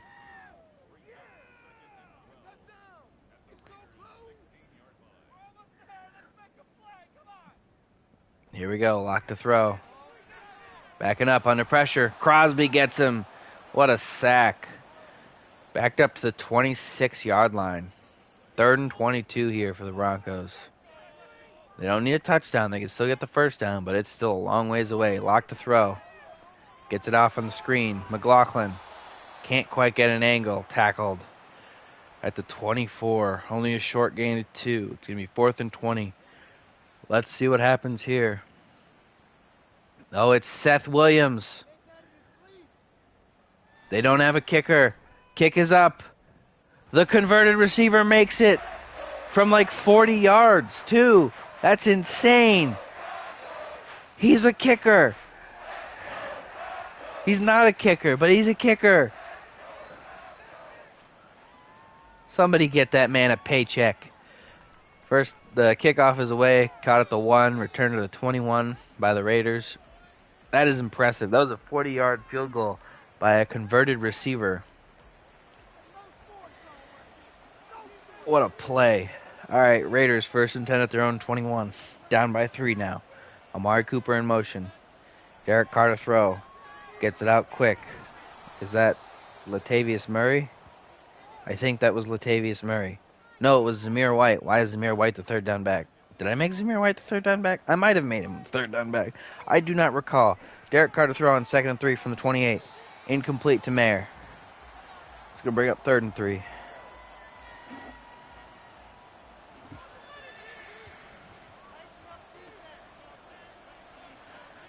Third and 3. 28-yard line. Derek Carr to throw. Gets it downfield. Caught. What's his name? Trey Tucker. That's his name. Down to the 31-yard line of the Broncos. Gosh, you'd think that after doing all this and after having to move all these guys and everything and making a spreadsheet with every single one of them on them, I'd remember their names a little better, but not at all. Derek Carr to throw. 1st and 10 from the 31. Over the middle. Knocked away, incomplete. Tried to throw it over Alexander Johnson, and all he had to do was stand there to stop it. It's going to be 2nd and 10 at the 31. Carr fakes the handoff. Carr throws it downfield to the sideline, incomplete again. Tried to get it to Cooper, but couldn't. That's going to bring up 3rd and 10. 31-yard line still. Carr fakes the handoff. Carr flings it downfield. Caught. No. Renfro couldn't hang on through the contact. It's going to bring up 4th down. Raiders going to try and kick the field goal here. Their kicker, who's actually a kicker, for 48 yards. Touchdown. Or not touchdown. Kick is good. So we tie it up at 3. Baron Browning hurt on the play, unfortunately. Kickoff is away. Fielded in the end zone. Brought out. And tackled at the 20-yard line. It's going to be 1st and 10 at the 20 for the Broncos.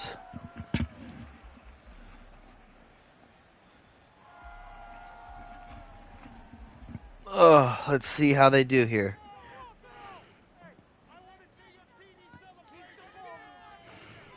Lock to throw here, 1st and 10.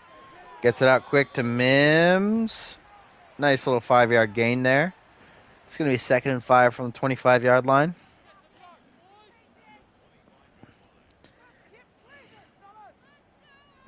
Lock to throw again. Gets it out. Fant. 1st down. Down to the 37. 12-yard gain. It's going to be 1st and 10.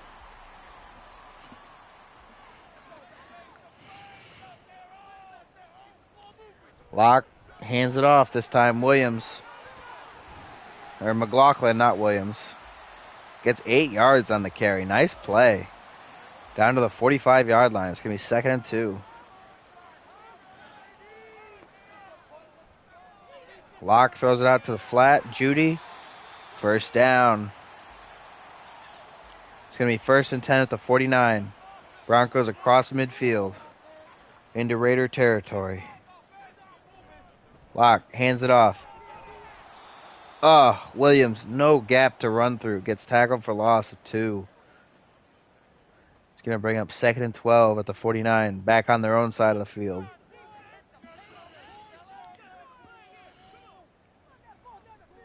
Locke to throw. Locke hit as he throws, just gets it away. Khalil Mack making the play there. Putting the heat on Drew Locke. It's going to be 3rd and 12 from the 49. Locke to throw. Locke hit as he throws it downfield. Out of bounds, incomplete. Couldn't get it to McLaughlin downfield.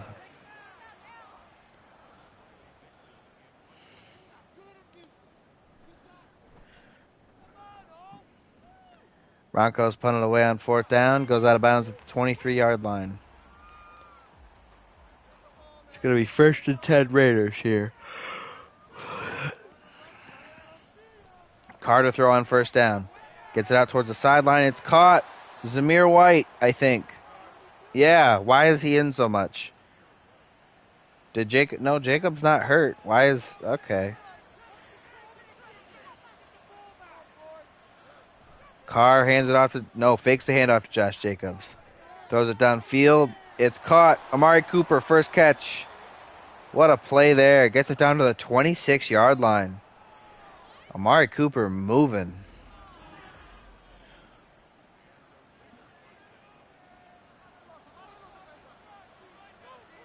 First and 10 at the 26. Carter throw. Gets it out over the middle. Almost intercepted by Surtain. Trying to get it to Cooper, but he can't. Oh, Surtain, if you could catch, you'd be a receiver, buddy. Let's bring it up 2nd and 10 at the 26. Fake the handoff. Carr to throw to the sideline. Caught by Renfro. Hangs on through the big hit. Down at the 3-yard line. It's going to be 1st and goal, Raiders.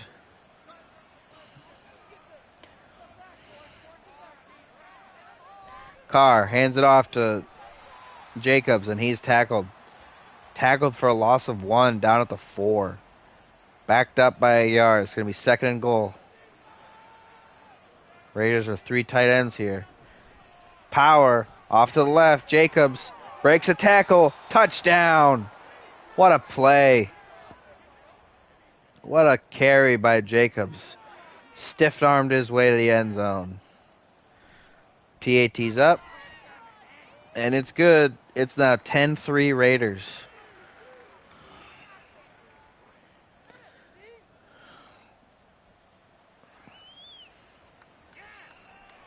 Kickoff is fielded at the goal line. Brought out to about the 21.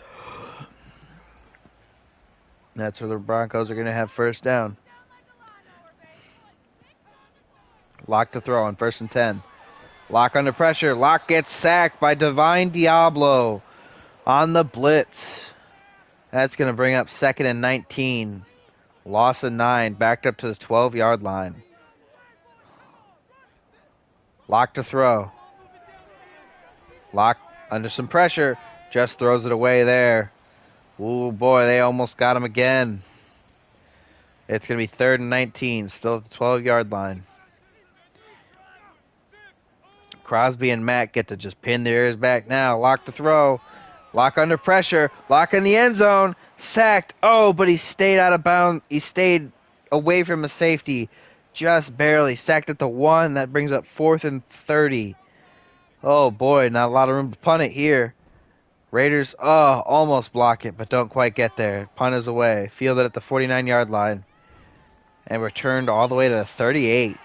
Raiders going to have fantastic field position. Already pretty much in field goal range.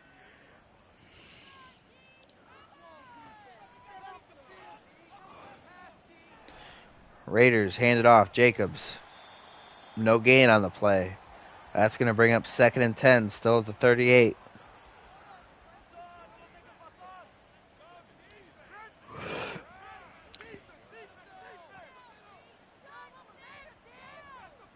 Carr to throw on 2nd and 10.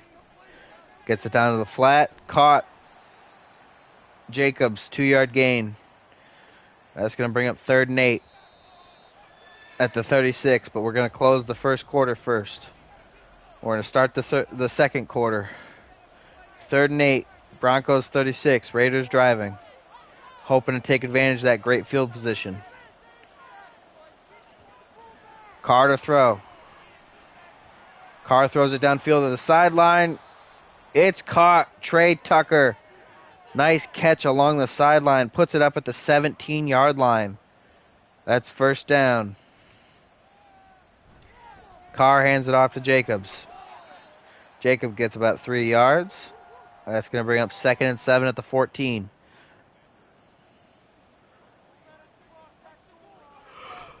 Carr fakes the handoff on 2nd and 7. Gets it out to Mayer, who gets a couple yards. That's going to be 3rd and 5 at the 11-yard line. No, that was Foster Moreau. My bad. I don't know why he was even in the game, but all right. Carr to throw on 3rd and 5. Carr under pressure, and he gets sacked. Von Miller already matching his real-life sack total of the season this past year. Because he was really bad last year. Raiders settle for 3 here, get the kickoff, and get the field goal up, and it's good. It's going to be 13-3 now. I feel like I should still turn the volume of this game down a little bit more. Like I don't know. It still feels a little loud. But I don't know. I feel like I'm also pretty much yelling. So that definitely maybe balances it out. Maybe it does, maybe it doesn't. I don't know. I actually have zero clue. Drew Lock to throw on 1st and 10 from the 25. Under pressure. Gets it away as he's hit. Throws it out of bounds. That's going to bring up 2nd and 10. Still at the 25-yard line. Drew Lock to throw again. Under pressure again. And this time he goes down. Autry gets him. Loss of 12 on the play. Vegas already has 4 sacks. It's going to be 3rd and 22 from their own 13-yard line. Lock to throw. Under pressure already. Gets it out. Nice play by Sutton, but nowhere near enough for a first down. It's going to be 4th and 13, and Sutton got hurt. Broncos going to have to punt it away here. The kick is away. Fielded at about the 34-yard line. Fair caught. That's where the Raiders are going to have it now.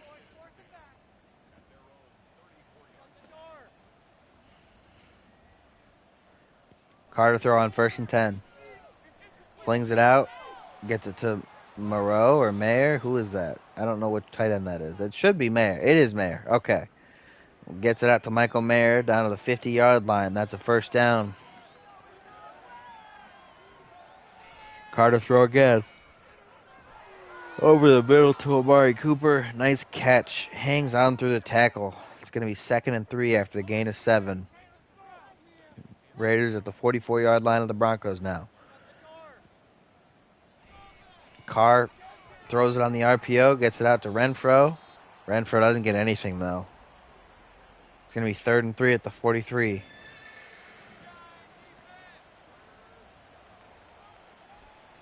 Carr fakes the handoff and is immediately sacked.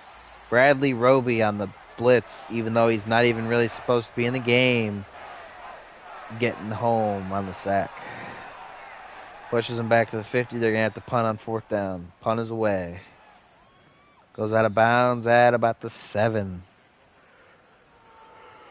Broncos going to have it 1st and 10. Backed up on their own side of the field.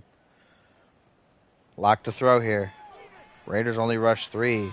Throws it out to the flat for a 2-yard gain to Mims. It's going to be 2nd and 8 at the 10.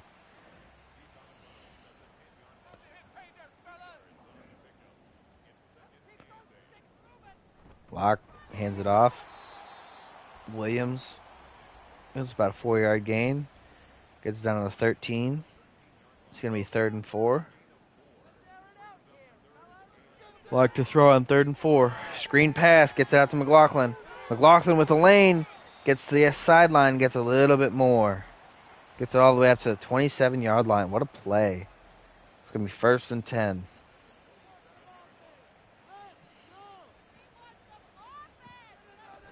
Drew Lock throwing here. Under pressure. Sacked. My goodness. He is just getting beaten up back there. This offensive line, they must not like him or something. Because they're just letting him get lit up. It's going to be 2nd and 19 at their own 19-yard line. Lock to throw. Gets it out to the flats. McLaughlin. Nice play there. 6-yard gain. It's going to be 3rd and 13 at the 24. Lock to throw on 3rd and long. Gets it out over the middle. It's caught. Who is that, Judy? That is Judy. 1st down. Big play there. Gets it all the way to the 41. It's going to be 1st and 10.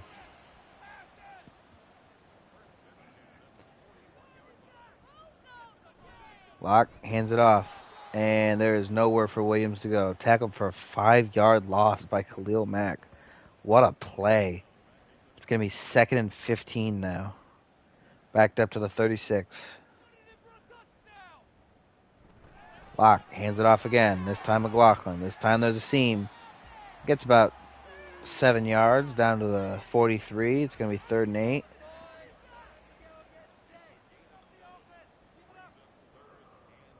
Lock on 3rd long to throw. Gets the screen pass off. McLaughlin again. This time it's stuffed. Only a 1-yard gain there before the defense is able to rally to him. That's going to bring up 4th down and bring up the punt formation for the Broncos. Kick is away. Fielded at about the 12. Return to the 15. Raiders a little bit backed up here, but they have the ball. It's going to be 1st and 10.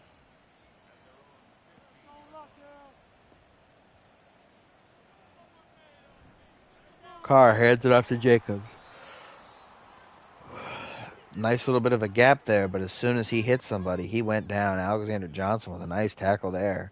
6-yard gain. It's going to be 2nd and 4 at the 21-yard line. Carr to throw. Flings it out to White.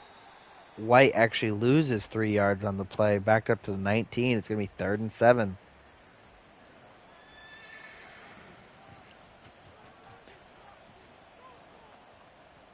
Carr to throw. Rolling out.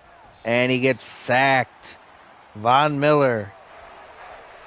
Now he's technically matched his sack total from past season. He's got 1 total sack.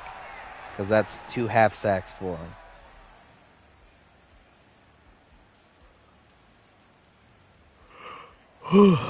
That brings up 4th and 20 for the Raiders, and they're going to have to punt it from their own 5. The punt is away. Feel it at about the 43, I guess. That looked like the 42, but all right. Going to be 1st and 10 Broncos. 2:44 left in the half. Lock to throw. Gets it down towards the sideline. Incomplete. Couldn't quite get it to the receiver.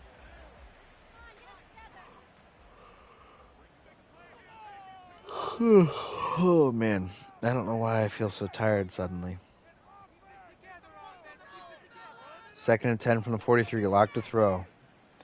Gets it out to the corner. Oh, it's caught by Mims. What a play. Marvin Mims on the great grab. It's going to be 1st and 10 at the 26 of the Raiders for the Broncos.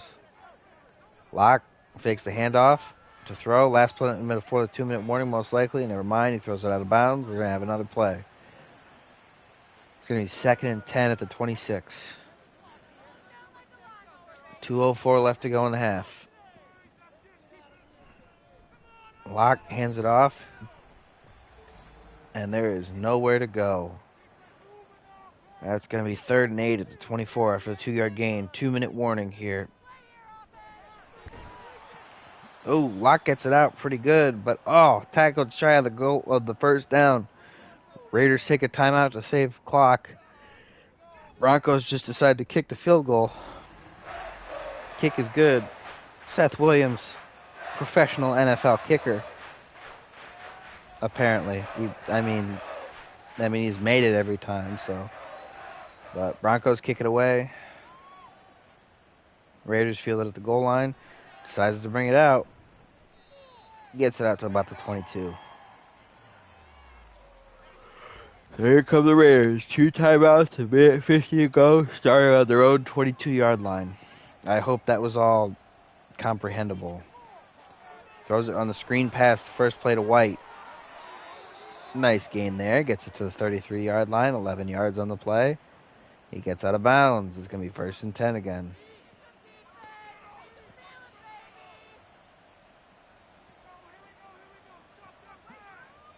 Carter throw. Another screen to White. This time the other side. Not quite as effective, but still pretty good. 7-yard gain. It's going to be 2nd and 2 at the 39. Raiders not really hurrying up as much as you'd think here. Minute 20 to go. Carter throw here on 2nd and 3. Gets it out to the flat to Mayer. But he actually loses 3 yards on the play. Backed up to the 27. It's going to be 3rd and 6. Carter throw. Gets it away. Sideline caught. Amari Cooper. Nice play there. Up to the 47-yard line of the Broncos. Raiders still have 2 timeouts. Minute 10 left to go on the clock. Carter throw. Over the middle. Popped up. Incomplete. Cooper couldn't hang on through contact. I have to pee. I will do that after halftime. Or at halftime. And hopefully not miss a kick return touchdown this time. Derek Carter throw here. 2nd and 10 at the 47. Gets it out. Mayer, incomplete. Can't hang on.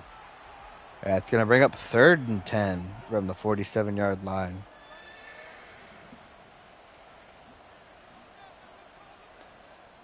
Carter throw. Down towards the sideline. Incomplete. Overthrew Amari Cooper. Let's see what they do here on 4th and 10 at the Broncos 47-yard line. They might punt. They are going to punt.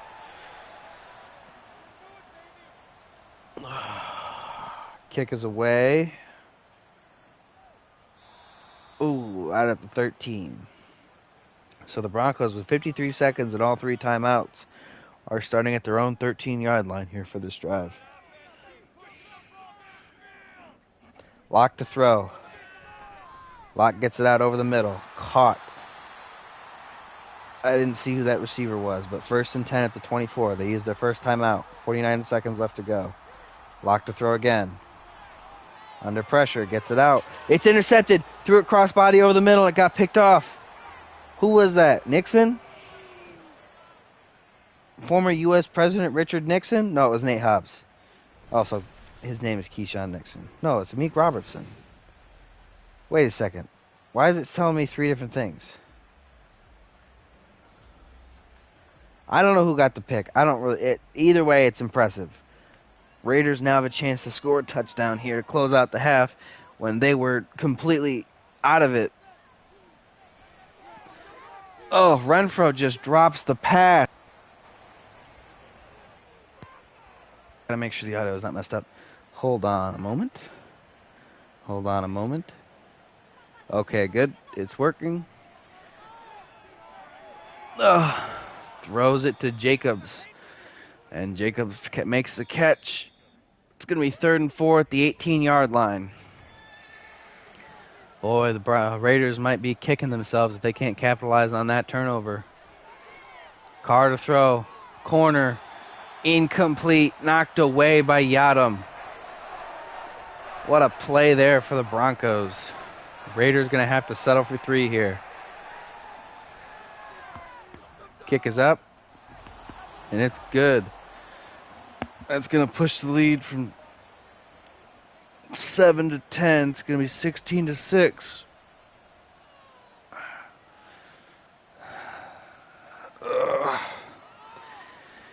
I'm stretching. Okay. Broncos get the ball a little bit inside the end zone. Decide to bring it out. Gets it out to the 21-yard line. 21 seconds left to go in the half. They still have 2 timeouts. They may try something here. 1st and 10. Lock to throw. Gets it out over the middle of Fant. Fant tackled. It's going to be a gain of 9. It's going to be 2nd and 1 at the 30. 17 seconds, 1 timeout left. Lock to throw. Gets it out quick, incomplete. They should probably just run it here. It's 3rd and 1. 14 seconds left to go in the half. Ugh. Lock to throw. Gets it out. McLaughlin, and he misses. They're going to have to punt it away here on 4th and 1. 11 seconds to go. Raiders are going to get the ball back and maybe have 1 or 2 plays. They do have a timeout. Let's see what they try to do, if they try to do anything.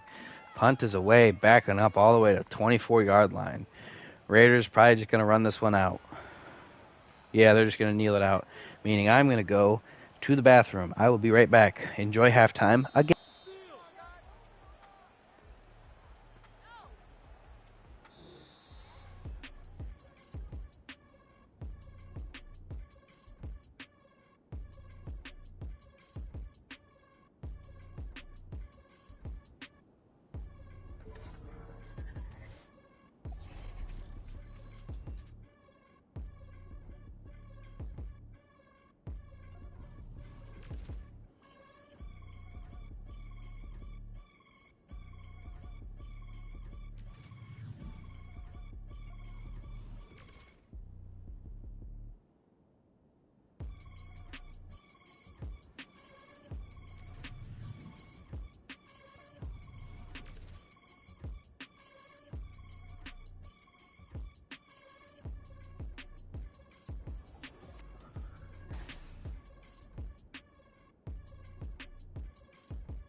Nice play by the Raiders defense there on 1st down. Just caught a glimpse of that.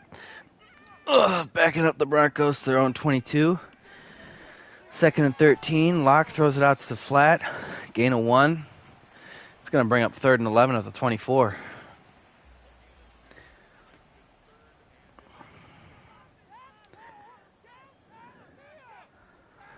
Locke to throw. Ooh. Can't quite get it to him. That's going to bring up 4th down. 4th and 11 at their own 24. They're going to have to punt it.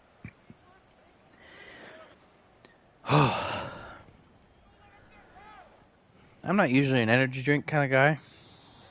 But, like, I am so exhausted for no reason all of a sudden. So I'm hoping that this little caffeine kick helps me perk up a little bit. But Raiders run it 1st and 10 from their own 29. That's a 3-yard gain up to the 32.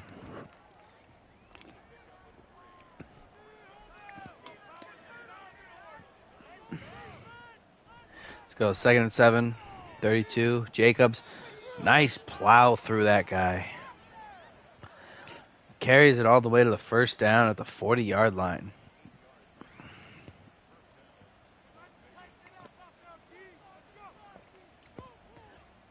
First and 10 at the 40. Renfro in motion. Carr fakes the handoff to White. Carr throws it downfield. It's caught. Renfro. 8-yard gain up to the 49. It's going to be 2nd and 2. Just shy of crossing midfield for the Raiders. Still on their own side of the field. Carr to throw. Gets it out to the sideline. Renfro incomplete. Knocked away. Nice play by Chris Harris. going to bring up 3rd and 2. Renfro in motion. Carr to throw. 3rd and 2 on the 49. Oh, to a wide open Trey Tucker. What a nice play. Gets it down to the 32 of the Broncos. Also, Adam Gotsis got hurt. The Broncos are running out of defensive tackles. Why was Gotsis even in the game? That's going to be 1st and 10 for the Raiders of the 32. Flings out to White. Tackled for a loss of 4 there. Raiders going to be backed up to the 36. It's 2nd and 14 here.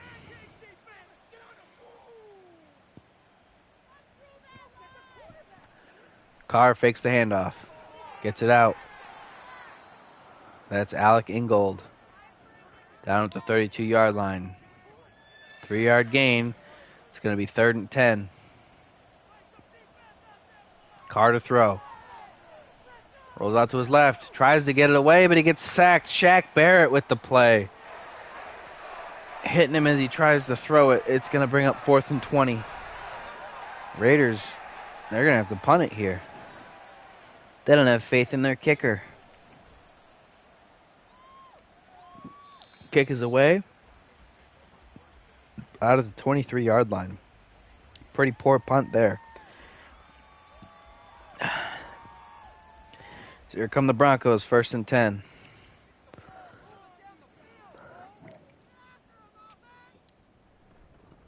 Drew Lock hands it off. Williams.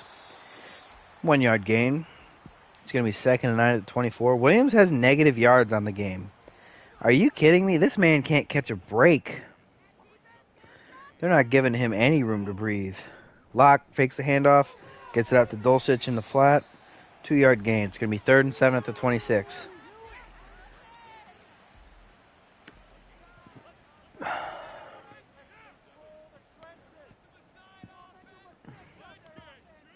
Locke to throw here. Gets it out over the middle. Caught. Judy. Nice play there. There's a flag, however. Let's see what it is.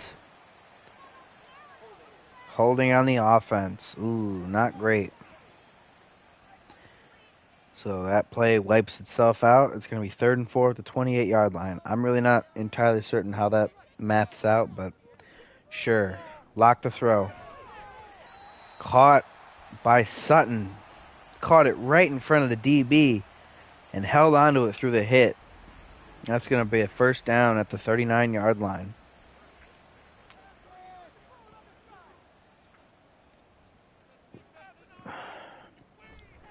Locke hands it off. Williams. Williams gets in the positive. 5-yard rush. He's got 10 rushes for 1 yard on the game. That's going to bring up 2nd and 5. After a 5-yard run up to the 43-yard line. Locke hands it off to Williams again. Gets another crease. Gets another 5 yards. It's going to be 3rd and inches at the 49.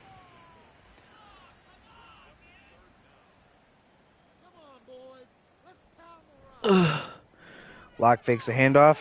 Tries to throw it short, and it's incomplete. That's going to bring it 4th and inches. What are they going to do? Are they going to go for it, or are they going to punt? They're going to punt the ball away in a 2-score game. Broncos kick it away. Goes out of bounds at the 17. Not a terrible punt. Pins him inside the 20. So out comes the Raiders offense. 10-point lead, looking to add to it, starting at their own 17-yard line. 1st and 10. Carter hands it off to Jacobs. Jacobs can't get the outside. It's going to be tackled for no gain. It's going to be 2nd and 10, still at the 17.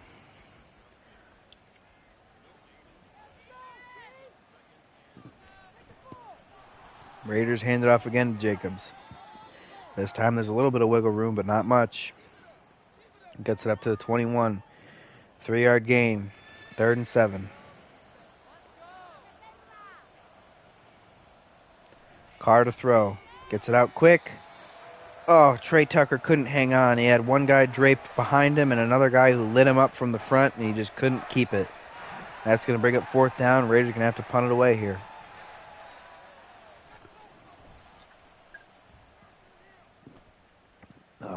Kick is away, fielded at about the 31. Bear caught, 32-yard line. And that's going to bring up 1st and 10 for the Broncos. Not bad starting field position here. Let's see if the Broncos can capitalize.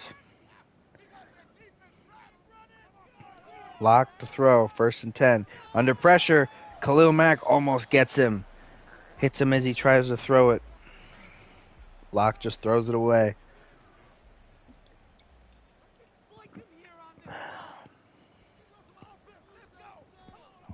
Lock to throw on 2nd and 10 after the play fake. Gets it out over the middle. Fant wide open there. 1st down. Gets it up to the 48. Broncos across midfield now. 1st and 10 here. Still down 10 points. Lock hands it off. Williams up the middle. Wide open. The Red Sea parts, and there he goes for a huge run. Up to the 33-yard line. That's a 1st down.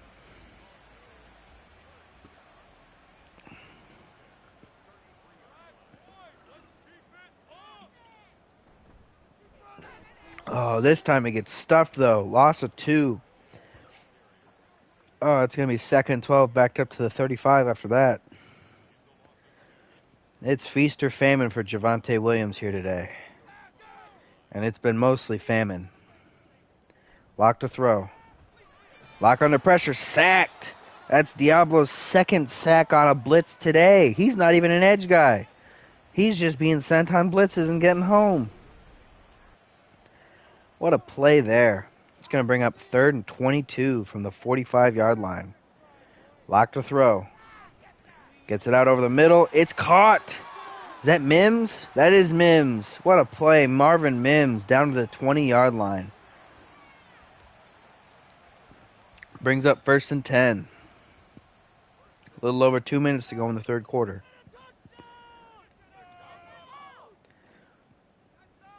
Oh, man. Lock throws it. Quick slant. Sutton. 7-yard gain. It's going to be 2nd and 3 at the 13.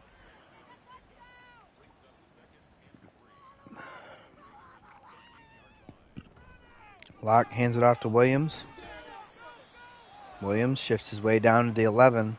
It's going to be 3rd and 1.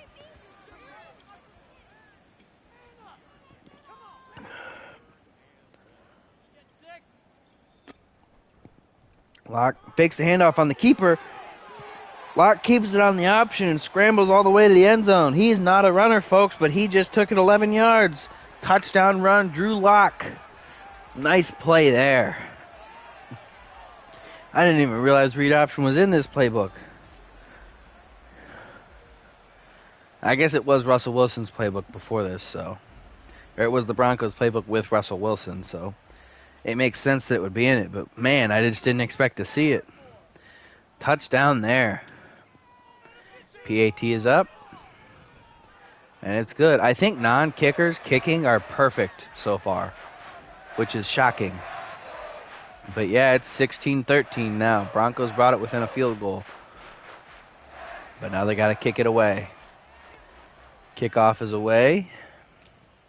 Fielded just inside the goal line. Brought back out to the 20-yard line. And that's where the Raiders are going to have it 1st and 10. Let's see if the Raiders can add to their lead here. Carr to throw on 1st down. Way downfield towards the sideline, incomplete. Nobody was even there. Just kind of threw it away, it looked like. Going to bring up 2nd and 10, still to 20. Carr to throw.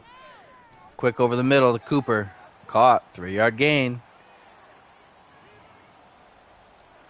It's going to be 3rd and 7 at the 23. Carr to throw. Under pressure. Tries to roll out, but can't. Can't get away. He's sacked for a huge loss. Going to be pushed back to the 9-yard line. That's going to end the 3rd quarter. Raiders still up 16-13, but it's 4th down. It's 4th and 21 at their own 9. We're going to start this 4th quarter with a punt. Raiders get it off. And fair caught at the 39-yard line. Here come the Broncos with a chance to tie it up or take the lead. Honestly, if they're close enough to tie it up, they may as well just try to take the lead because they have to be pretty close to tie it up anyway. Although they did kick a 40-yarder, which was pretty impressive. Luck to throw on 1st and 10. Gets it out to the sideline, incomplete.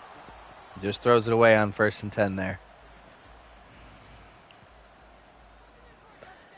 Here we go. Lock on 2nd and 10. Still at the 39-yard line. Lock to throw. Tries to get it on the zig route or like a double move route to the tight end, but he throws it too early. Incomplete over the middle. It's going to be 3rd and 10. Still at the 39. Lock to throw. Gets it downfield. Caught. Mims. 1st down. Gets it off to the other side of the field. 38-yard line. It's going to be a 1st down. Broncos on the Raiders side of the field now. Locke hands it off. Williams. Williams with the seam. Williams could go.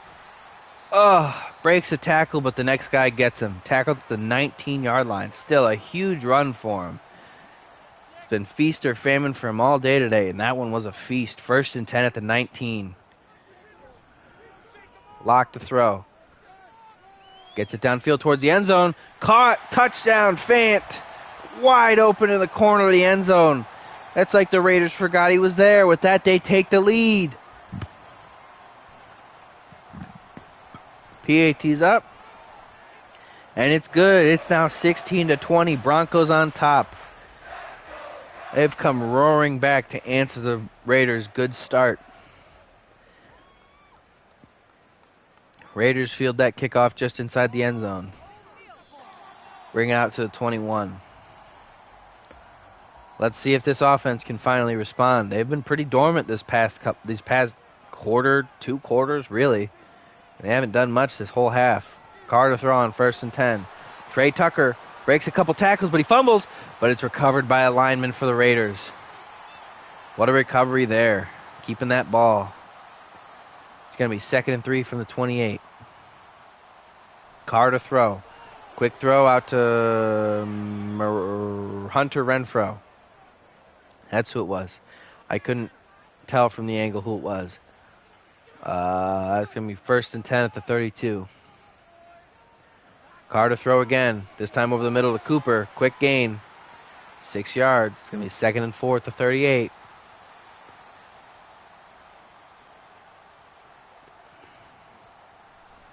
Carr fakes the handoff to Jacobs. Tries to back away from pressure, but can't. Fumbles on the sack, but a lineman is able to recover it again. Is that Von Miller? Does he now have double the sacks he did in real life? Oh my goodness, what a play. It's going to be 3rd and 23 from the 20-yard line. I don't know if you guys can tell. I really don't think Von Miller should be in the 90s. Trey Tucker, wide open down the sideline. He beat Surtain. Touchdown. Oh my gosh. I wasn't really even paying attention to the start of that play. Trey Tucker just beat Surtain on the go route. Untouched. What a play by the deep threat. And that's why you have one.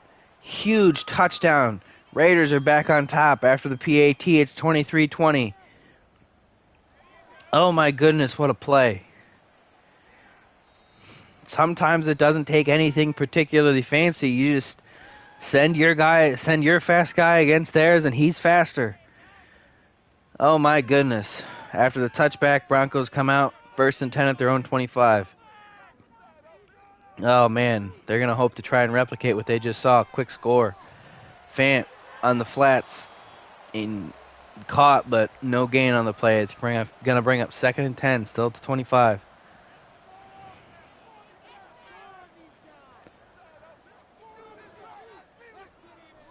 Locke hands it off. McLaughlin tries to cut back inside, but there's nothing, no room for him there. 1 yard gain.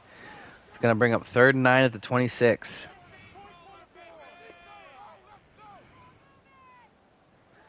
Locke to throw. Over the middle. Oh, knocked away. Incomplete. Almost intercepted there. That's going to bring up 4th down. Broncos going to have to punt it. They're going to go 3 and out after the Raiders have that huge momentum swing play on the long touchdown. Punt is away. Fair caught at about the 28. That's going to bring up 1st and 10 for the Raiders. Oh my goodness. I'm still shocked by how last drive went. Hands it off to Jacobs. Oh, if he didn't truck the air, he would have had a huge seam. As it stands, only a 3-yard gain there. Tackled at the 30-yard line. It's going to be 2nd and 7. Carr fakes the handoff to Jacobs. Throws it downfield. It's picked off. Surtain makes up for that huge whiff in coverage by picking off this pass. Brings it back to their own 48-yard line. Broncos have the ball again. 1st and 10. Oh my goodness, what a hectic 4th quarter. Locke hands it off to Williams. Williams with a seam. Williams might be gone. Abrams catches him from behind though. Oh, what a play. Broncos have it at the 18 of the Raiders. It's going to be 1st and 10. Oh my gosh. So much is happening right now. Locke to throw. Locke under pressure. Hit as he throws by Crosby. Incomplete. That's going to bring up 2nd and 10 at the 18.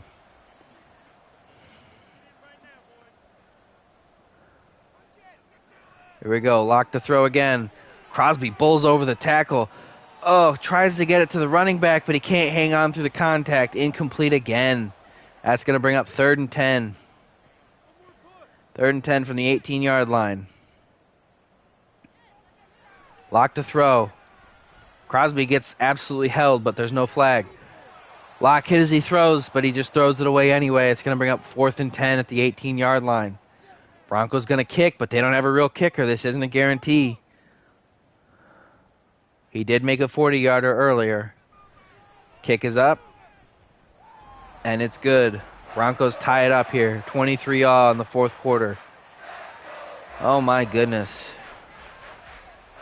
This is a tight game. Kickoff is away. Raiders catch it in the end zone. Bring it out. They get it to about the 19-yard line. So out comes this Raiders offense. Hoping to not turn the ball over again because that was bad for him last time. Carr to throw. 1st and 10 from 19. Gets it out downfield. It looked like it was going to Cooper, but Hunter Renfrow running by knocked it away. Boy, a little bit of self-defense there. Carr hands it off on the draw to Jacobs on 2nd down. Breaks 2 tackles, breaks 3 tackles. Still only gets about 3 yards, though. It's going to be 3rd and 7 from the 22.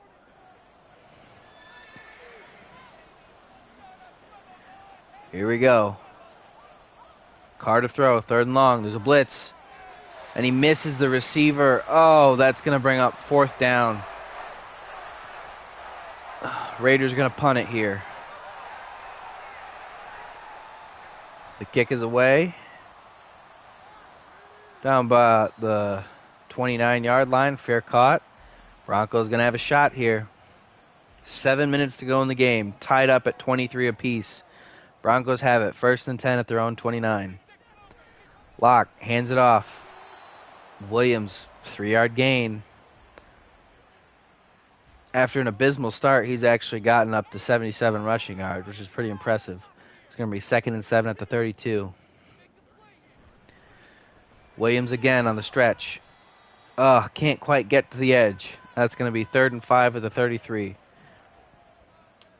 Let's see if this Raiders defense can bow up or if this Broncos offense can keep pushing onward. Locke to throw. Quick throw over the middle. What a play by Mims. Nice angle route there by him. Gets him open. Gets the first. It's going to be 1st and 10 at their own 46. Locke to throw. Locke under pressure. Just throws it away. It's going to bring up 2nd down. 2nd and 10 at the 46. 5:11 left to go in the game. Locke to throw. Gets it out quick towards the sideline. That's caught. Sutton. That's a gain of 7. It's going to bring up 3rd and 3 from the 47-yard line. Under 5 minutes to go in the game. Locke Hands it off. Williams tackled. Didn't get there. That's going to bring up 4th and 1. Broncos are going to punt it away. Oh, stopped at the 46-yard line. What a play by the Raiders defense. Cleveland Farrell makes a great move to tackle Williams there. Oh, my goodness. This is so much closer than I thought it was going to be. Carr throws it on the RPO to Renfro on the slant. 5-yard gain. It's going to be 2nd and 5 at the 19-yard line.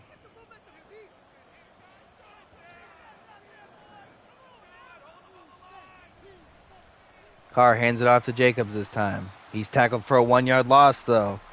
And it's going to bring up 3rd and 6 at the 18. We're under 3 to go. Carr to throw here, 3rd and 6. All day in the world to find a target. He gets it to White for the first down. Gets it up to the 25. Oh, my goodness. 1st and 10 for the Raiders. Probably the last play before the 2-minute warning here. Carr to throw. Throws it downfield. It's picked off. It's picked off. Alexander Johnson picks it. And the Broncos are going to have the ball at the Raiders' 28-yard line just like that. Oh, Carr tries to force it over the middle, and Johnson's just sitting there waiting for it. Broncos 1st and 10 at the 28-yard line. 2:05 left to go. Lock to throw it on 1st down. Gets it out quick. Judy gets open. Oh, down to the 9-yard line. 2-minute warning goes by. 1:59 left. Broncos from the 9. 1st and goal. Hand it off to Williams. No gain. Tackled at the 9-yard line. Brings up 2nd and goal. Raiders not using their timeouts here.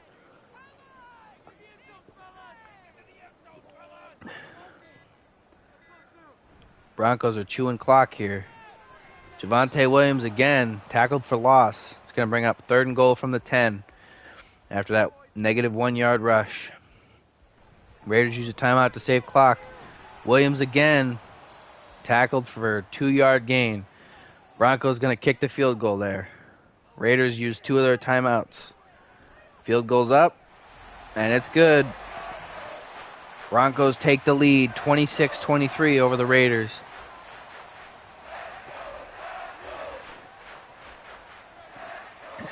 Broncos got to kick it off. Fielded by the Raiders at the goal line. Brought out to the 18-yard line. It's going to be 1st and 10. Raiders with 1:04 to go. They got to get at least in field goal range. They only have 1 timeout here. Carr to throw on 1st down. Throws it down towards the sideline. Incomplete. Threw it away. According to the game, their target's the 37-yard line of the Broncos. All right, here we go. 2nd and 10. Minute left to go. Carr to throw. Gets it out underneath. Trey Tucker. 10-yard gain, but it's going to be 3rd and inches. They got to hurry up here. 27-yard line. 40 to go. Carr throws it. Over the middle, it's picked again. He gets picked off a 3rd time of the day. But there is a flag. What is the flag? It's defensive pass interference, though. The Broncos don't get the takeaway. The Raiders get the ball back. It's going to be 1st and 10 at the 34-yard line. Raiders to throw. Carr gets it out to the flats. Jacobs breaks a tackle. Gets it down to the 50, the 49-yard line. Raiders are across midfield. They have 26 seconds left and 1 timeout. They are so close to field goal range. We're going to have another... Could we have another overtime game in week 1? Carr changing the play here. Here we go. 1st and 10 from the 49-yard line. Carr to throw. Gets it out underneath. Trey Tucker. Uh-oh. Tackled in bounds. It's going to be at the 40-yard line. 9, 8, 7, 6, 5. This might be the last play of the game. Oh, broken up. 3 seconds left to go. It's 3rd and 1 at the 40-yard line. Raiders are going to have to kick this long field goal. Oh, they're going to try it. Oh, my goodness. It's a 57-yarder. The kick is up. It's good. They tie it up. As the time expires, they tie it. We're going to overtime, baby. We're going to overtime. Oh, my gosh. This game has no business being this good. Oh, my goodness. Broncos win the coin toss. And they elect to receive. You know what? I'm so glad they did. I would have been genuinely upset if the AI wasn't smart enough to do that. All right, here we go. Overtime. Kickoff is away. Fielded at the goal line by the Broncos. Brought out. They get it to about the 23-yard line. Here we go. A touchdown wins it. A field goal does not. Drew Lock hands it off. Williams only gets a yard on the play. It's going to be 2nd and 9 at the 24. Second overtime game of the season, and it's only the first week of the year. 2nd and 9 from the 24-yard line. Drew Lock to throw. Screen pass. Can't get it to the running back. Almost intercepted by a D lineman. What a play that would have been. A walk-off pick six by a D tackle off a screen pass. That would have been impressive. It's going to be 3rd and 9 at the 24. The Raiders look like they're preparing for a throw. They only have 3 D linemen in. They send 4, though. They send 5 on a blitz. Oh, caught by Sutton. That's going to be a first down. Gets it all the way to the 36. Nice play there. Breaks a tackle. That's going to be 1st and 10 at the 37-yard line. Block to throw off of the play fake. Over the middle. Caught. Mims. Across midfield. Down to the 39 of the Raiders. That's another first down. Locke has thrown it 51 times today. Oh, my goodness. Locke to throw again. Locke under pressure. He gets sacked. Huge loss of 17 by Danico Autry. What a play there. Backed up to the 44 of their own side of the field. That's going to be 2nd and 27 here. Sutton in motion. Locke to throw. Gets it out over the middle. McLaughlin gets the catch, but it's still going to be 3rd and 17 at the 47-yard line. Let's see if this Raiders defense can keep them out of field goal range. Locke to throw. Screen pass. They knock it down. Khalil Mack knocks it down. That's going to be 4th and 17, still at the 47. Broncos going to have to punt it here. With this punt comes sudden death. Next score wins. Doesn't matter what type of score it is. Goes out of bounds at the 20-yard line. Raiders ball. 1st and 10.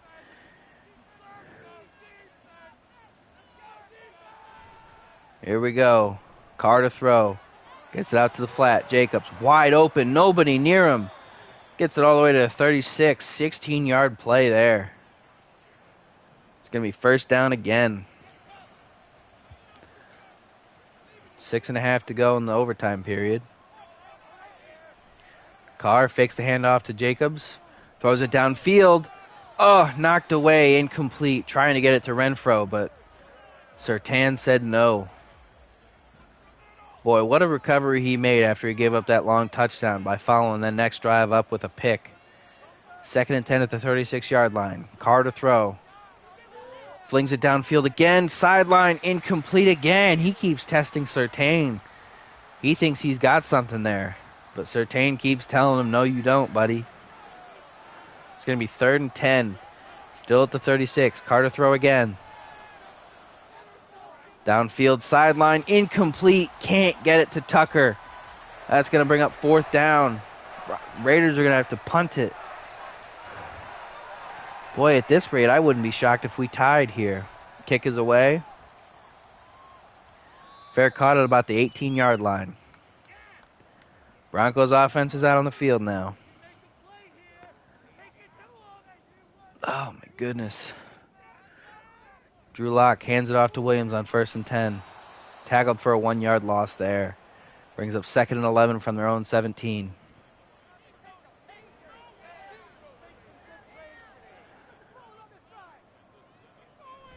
Locke hands it off. McLaughlin. Nice move there. Makes a man miss. Gets all the way to the 31. That's a first down. Whoa, what a play by McLaughlin. He is a dynamic runner. Locke hands it off to Williams this time. Tries to make himself a push, but still only gets 5 yards. It's going to be 2nd and 5 at the 36.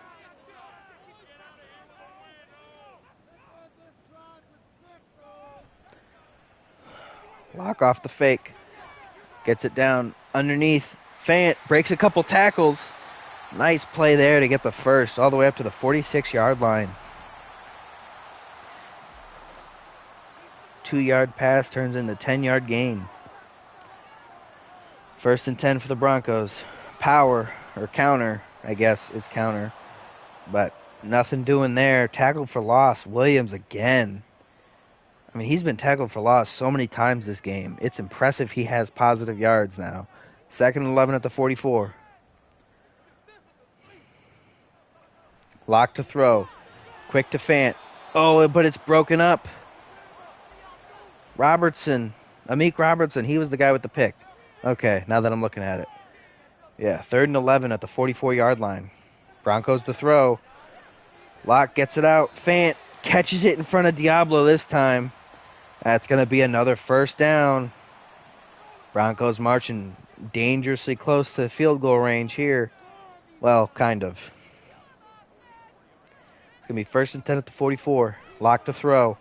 Gets it out to the flat. Dulcich. Dulcich gets it down to the 40. It's going to be 2nd and 6. Boy, it's getting real close to running out of overtime period. Locke to throw on 2nd and 6. Downfield.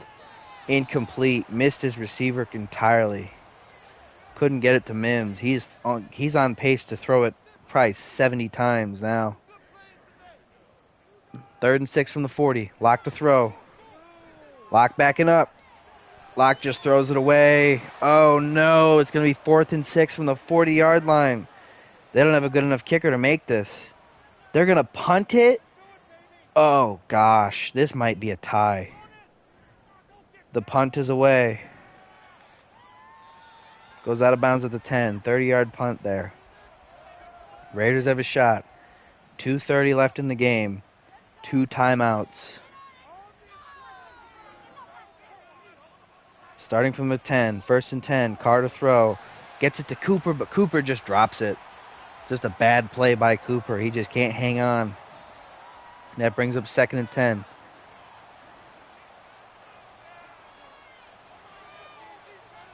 Cooper in motion.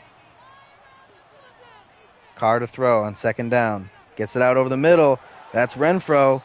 He gets it down to the 30. 20-yard gain there. It's going to be 1st and 10. 2-minute warning. We are in the last 2 minutes of this overtime period, and we still have zero clue if any team is going to score. I don't know if that's impressive or sad, but it certainly is one of those. Josh Jacobs on the carry. 1st down. 3-yard gain. Why are they not in more of a hurry?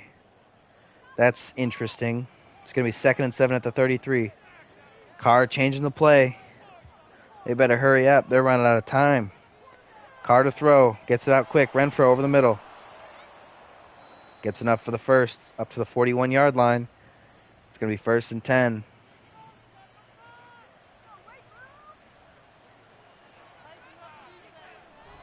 Carr hands it off. Jacobs. 1-yard gain. It's going to be 2nd and 9 at the 42. Why are they not hurrying up? Raiders take their first timeout with 1 minute and 2 left to go in the game. I don't know why they're running the ball and not hurrying. Carr to throw here. Downfield. Oh, couldn't get it to Cooper. Tried to get it in front of Yadam, but he made the nice play on the ball, and Cooper couldn't hang on. It's going to be 3rd and 9 at the 42-yard line. Carr to throw. Down the sideline into double coverage. Oh, Renfro almost catches it off the deflection, but he can't hang on. That's going to bring up 4th and 9. The Raiders are going to punt it. 52 seconds left to go in the game. The punt is away. Raiders playing for a tie here. Oh my gosh, 45 seconds left to go. Broncos have it at their own 20. Remember, their kicker's range is about 40 yards at most. So they got to get it to the other 23 to kick a field goal. They have 2 timeouts in 45 seconds. 1st and 10 from the 20. Lock to throw. He gets sacked. He gets sacked back at the 8-yard line. It's going to be 2nd and 22 now. Raiders hoping for the walk-off safety. Broncos hand it off. 4-yard gain. It's going to be 3rd and 18. Oh my gosh, we're down to 20 seconds left in the game. 3rd and 18 from their own 12. Broncos to throw. Lock over the middle, incomplete. It's 4th and 18. 12 seconds left. Oh my gosh. Is no one gonna score?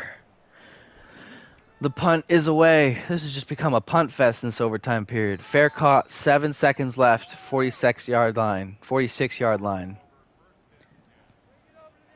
Raiders in pretty much just in Hail Mary territory now.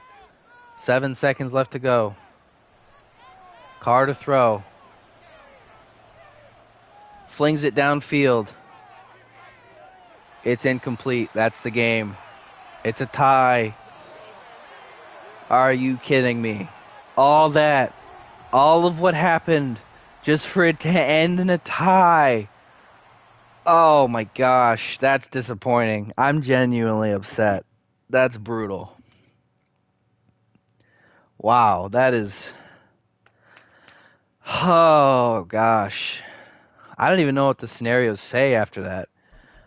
Let's see. Curtis Robinson, 58 overall, who shouldn't be on an NFL team, but we don't have any other options. He gets an upgrade. Kanai Mauga, another guy getting an upgrade. And Drew Lock got an upgrade after that. Upgrading his field general. Awareness +2, throw accuracy. What is his awareness? His awareness is 70. Why is his awareness 70 as a guy who's in the 60s of overalls, and Justin Fields is in the low 60s as a guy who's a 77? What sense does that make? I hate this game sometimes. So what does it say key to victory? Like, are we just confused? Wow, no, they're just disappointed because we didn't win. We didn't lose, so we've got our tie in week 1. That's insane. We got a week 1 tie. Okay. Sean Payton's coaching tree is just completely untouched? Huh? Okay. All right, that makes sense. No, that makes sense. The future Hall of Fame head coach probably is just not good, I guess. He's underdeveloped. Who got hurt? So Baron Browning broke his ribs. He's out for 6 weeks. And Adam Gotsis, who got hurt twice, he has a torn labrum. He's out 4 weeks. So Chubb is fine, and the 2 starting ends are fine. So it's not like the end of the world, but we're thinning out at D-line, unideally. Oh my gosh. That's brutal. That's absolutely brutal. How do we tie in week 1? How does a game like that, with that kind of craziness going on in the 4th quarter, end up as a tie? I'm so confused. I'm not confused. I'm just upset. I'm disappointed. Yeah, you know what, Max? You better be disappointed too, because somebody should have won that game. Trey Tucker with an upgrade. Let's just keep upgrading playmaker. It's not going to upgrade his release, most likely.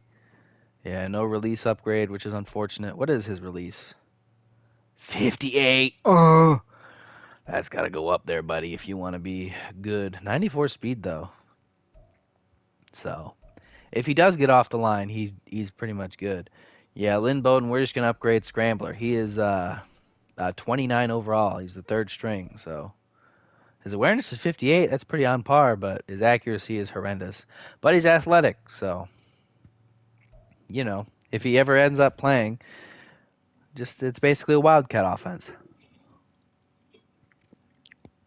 Not that the game will acknowledge that and start running like options and stuff and keepers, because I don't think there are any of those in the playbook that the Raiders use. But you know, that's what it should be. Josh McDaniels having a further developed coaching tree to start with than Sean Payton is that's blasphemy right there. Like that is just a football that is football excommunication worthy right there. Whoever made that decision.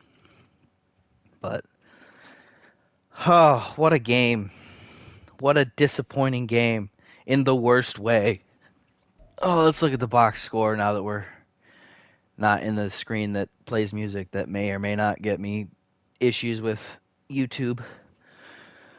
Speaking of which, chill. If you're watching this on YouTube, right? Like, comment, and subscribe because that'd be really funny. Do it for the bit. But anyway, Drew Lock, 34 of 60. He threw it 60. Carr threw it 61 times. Oh my gosh, 34-60 for 56% completion percentage, one touchdown, one pick, 394 yards. Carr, 34-61 for 55% completion percentage, one touchdown, two picks, 426 yards. Oh my gosh, they both got lit up. 8 sacks on Drew Lock and 6 sacks on Derek Carr. Yikes. Running wise, Javonte Williams, 27 for 90. Kind of average yards per carry, which is insane because of how many times he was tackled for loss. That's actually a more impressive stat line than you'd think. Josh Jacobs, 15 for 34 and a touchdown. Unremarkable day for him. Jalen McLaughlin, pretty good. 4 for 30. Not bad. Drew Lock had that one read option where he kept it, got that touchdown, 1 for 11.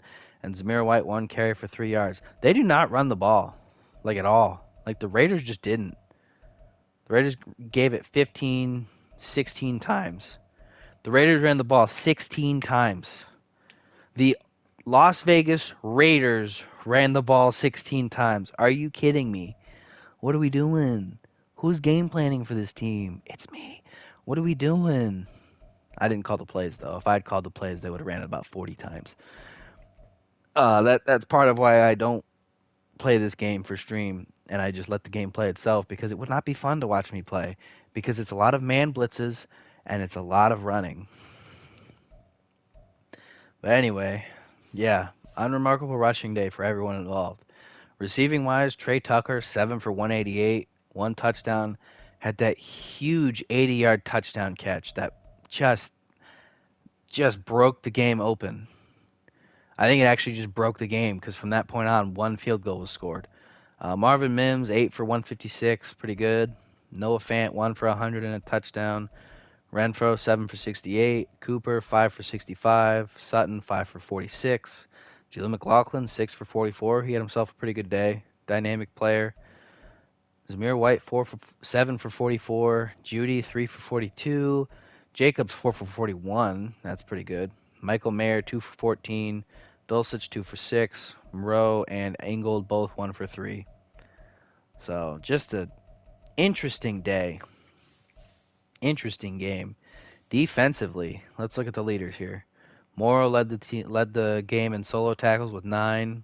Assisted tackles, Abram had the most with 12. Total tackles, Morrow with 19. Tackles for loss, Khalil Mack had 5. What a game for him. Sack-wise, Von Miller had 2.5. So in one game in here, he's already got more sacks than he had last season, all totaled. I don't understand how he's as high overall as he is and how he's an X factor. Like, he's just not good anymore. So I don't get that. Shaq Barrett had 2 sacks. Divine Diablo had 2 sacks on blitzes. Danico Autry had 2 sacks. Shelby Harris had a sack and a half. Khalil Mack had a sack. Draymond Jones had a sack. Max Crosby had a sack. Bradley Roby had a sack off a nickel blitz. And Byron Young got half a sack. They just let the quarterbacks die. Like, I don't think these guys like their quarterbacks, I guess. But they're the guys you got, so there's not much you can do about it. So unless they're hoping they get hurt, and then it's the backups. But for the Broncos, that's a really bad proposition. For Raiders, it's not actually that big of a deal. O'Connell's kind of like Carr light. Neither of them are super mobile, but they're both good enough. All right, next up, Miami at LA. We got time. I do have to pee though, so I'm gonna switch to Miami and then I'm gonna go to the bathroom. I will be right back once again. Ugh.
I've been thinking about it a bit. I didn't really introduce this series in any way, shape, or form, other than just kind of putting a TikTok out and then playing.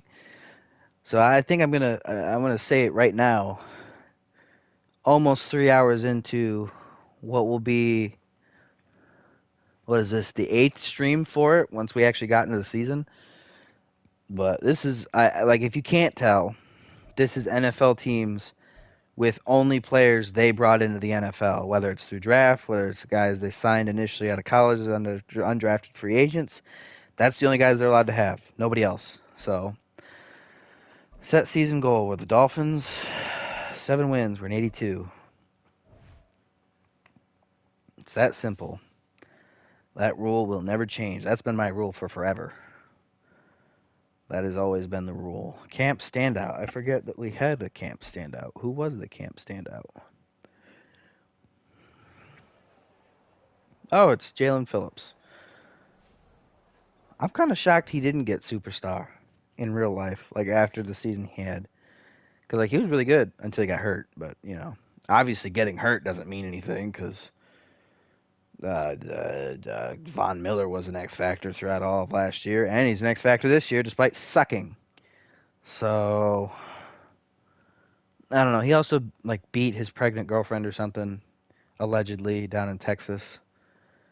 But I don't know if that ever got proved or what happened with that. We have an advantage defensively somehow. Let's just say stop the pass, because their run game is going to be awful anyway. Stifling defense, that's where we got the advantage. Disrupt the pass. We also have kind of a small group of guys, so we really aren't going to be able to stop the run that well anyway. We do have a converted safety as one of our linebackers. All right, weekly strategy. Let's go. Oh, yeah, I forgot I'm focus training Preston Williams. There's not somebody else better I can do? No, I'm not going to. I guess I could train Nick Needham, but probably just going to draft a safety. Cam Smith, it's not worth because he's not playing yet. Nope,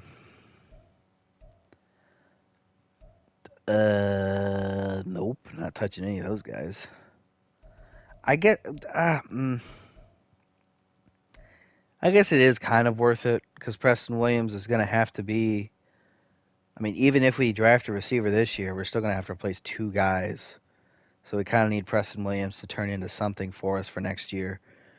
So actually, I guess it is kind of worth. I think that was my thinking when I did it initially. Because, like, it is worth it if it's going to be, like, a 26-year-old guy, if he's going to have to play for you, like, at some point this season or next season, then it still is kind of worth it. And, like, we have 2 old meh receivers that are playing right now, and we need to replace both of them, and we can only replace one at a time. You're not going to get 2 good receivers in a draft. Like, that's just not possible. So,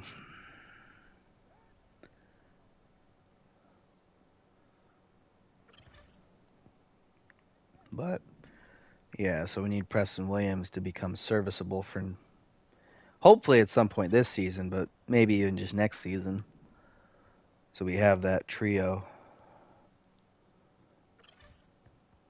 I do think it is interesting that so many people just forget that most of the time teams play in three receiver sets, and if any one of those receivers is just flat out not a threat, you are disadvantaged. Like it does not matter how good the other two are. If one of them is just flat out not a threat, they can put their worst corner on him, manned up, and there's no chance he's getting open, then you are severely disadvantaged because that leaves everyone else to worry about the other two guys. The other two receivers and the tight end and the running back and everything. But like if one guy can be wiped out by one guy, offense is losing. Like that's honestly the offensive math is weird. Like you want it so that way the defense has to focus two guys on one guy. If at any point the defense can put one guy on one guy and not even have to think about it, that's a defensive win. Offense doesn't like that number game. So, like you need that third receiver even to be serviceable because you can't just have a dud. It's almost like when you have a receiver that can't catch, or like a running back that you can't give it to because you know he'll fumble, but he's good at pass blocking. So you put him in there for passing downs, but then the defense knows what you're doing, because they know you're not going to hand it off to him because he's got a huge fumbling issue. So they know it's either a throw or some kind of play fake to give the quarterback keep it or something like that. But they know he's not getting the ball. And one of your eligible guys not being a risk to get the ball plays into what the defense wants, which is to limit your options. And if you limit your own options, then you bad offensive coordinator. That's what you are.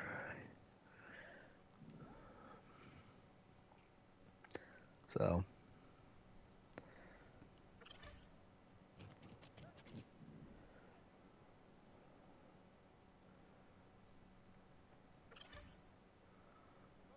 Oh.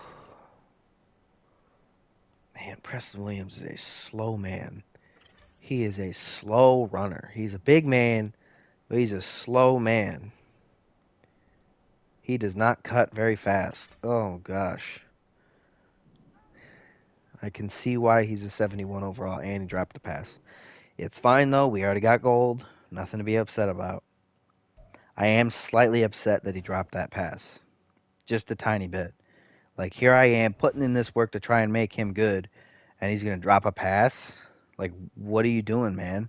It didn't help that Tua threw it behind him, which the game seems to love to do when you do that in that drill. But still, oh, come on. You're not the guy I need to upgrade.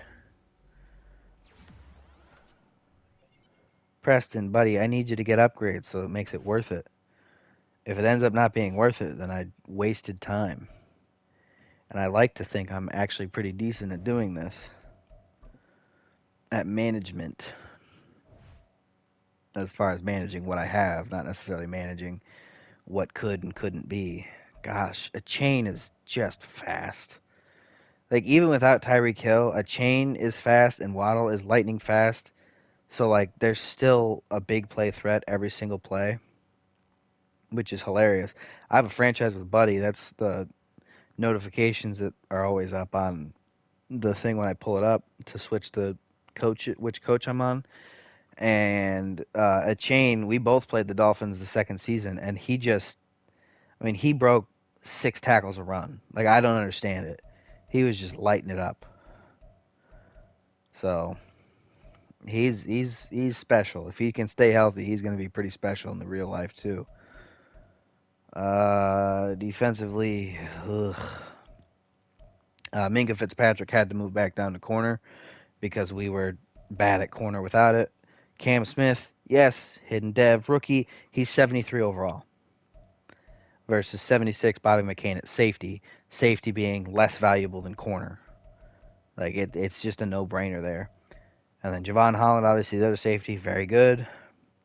Brandon Jones moved to linebacker because Raekwon McMillan is not only not young anymore, but he also keeps getting worse every year. So Brandon Jones is now the other linebacker alongside Jerome Baker, who left this offseason, which is interesting that he chose to do that. They lost a lot of guys this offseason defensively, so it'll be interesting to see how this defense is in real life. But yeah, Godcho, however you say it, and Phillips are a little bit old, but you hope, hopefully Raekwon Davis over time, or by next season is good enough to go. Obviously Wilkins is good and not super old yet, but I mean if this team stays relatively healthy, they'll be pretty good. Like I believe that if they are healthy, they're going to be hard to beat because it's not a bad starting lineup. It's obviously a questionable offensive line. Obviously, these two guys and this guy you wish were more reliable, but Robert Hunt, Laremy Tunsil, they're both pretty good. Mike Gesicki's good enough. He's a receiving threat at tight end. He's actually a really fast, athletic tight end. Well, for a tight end. Devontae Parker, obviously not the same type of receiver as Tyreek Hill. Instead of a small, fast, deep threat, he's more of just a throw it up and hope he catches it kind of guy. And then Jarvis Landry in the slot. It would be Jakeem Grant, but he's hurt, out for 4 more weeks. So that's that. But yeah, just overall an interesting team. We'll see how it plays out. And they are playing the Chargers, who themselves are a fairly interesting team. Let's see, 83 overall. That's make the playoffs, baby. 80, 81, 82 is 7 wins. 83, 84, 85 is make the playoffs. Anything above 85 is win the Super Bowl. Opening day keys. Where's our advantage? Defensively, our advantage is there. Do we want to stop the? Let's stop the pass. We'll say we got to stop the pass because I mean, a chain as good as he is, he's not like a bruising, like beat you up type of runner. He really is more of a receiver in the backfield. So, weekly strategy. I think one of the guys on focus training is Quentin Johnston. Yep. Yeah. Shame what happened to him in real life, him being bad at football and all. I don't understand how Tuli Tuipulotu is normal dev. Like that guy played like really good. Like as just a rotational player, he played really really good. Like he put up stats. Like I feel like percentage wise, he probably actually had really good stats for how few plays he actually got. Because anytime Bosa and Mac were both healthy, they were both on the field. Obviously, Bosa's not always very healthy. In fact, he's not healthy more often than not. But Tuipulotu played really well. And this is another case of nobody's going to like when they see the defense for the Chargers. Nobody's going to like it. Because they're going to think I'm either an idiot or I'm overthinking it. But you're not going to like it. Nobody's going to like it. It's going to be ugly. But if you think about it, it makes sense. And we're not going to talk about it until we get to it. So until then, just keep an open mind. Oh man, Quentin Johnston catching passes. He didn't do this in real life at all. I'm still kind of miffed about that because in fantasy, I picked him up when Keenan Allen and Mike Williams were both hurt, thinking, oh, they're rookie. They're going to put him out there. He's going to make a couple plays. Maybe he'll have a touchdown. Now that he's actually going to get on the field and play. And then he got half a point. You get 1 point for catching the ball. I don't get how he had half a point, but he had half a point. So like I'm a little bit miffed by him. He's a little bit of a he's kind of betrayed me. So I don't know why I'm dedicated to making him work in this, but I'm gonna have to because our receivers are all old. Either old or not quite young enough to be worth investing in, and just kind of that mid-level overall. So it's just kind of eh.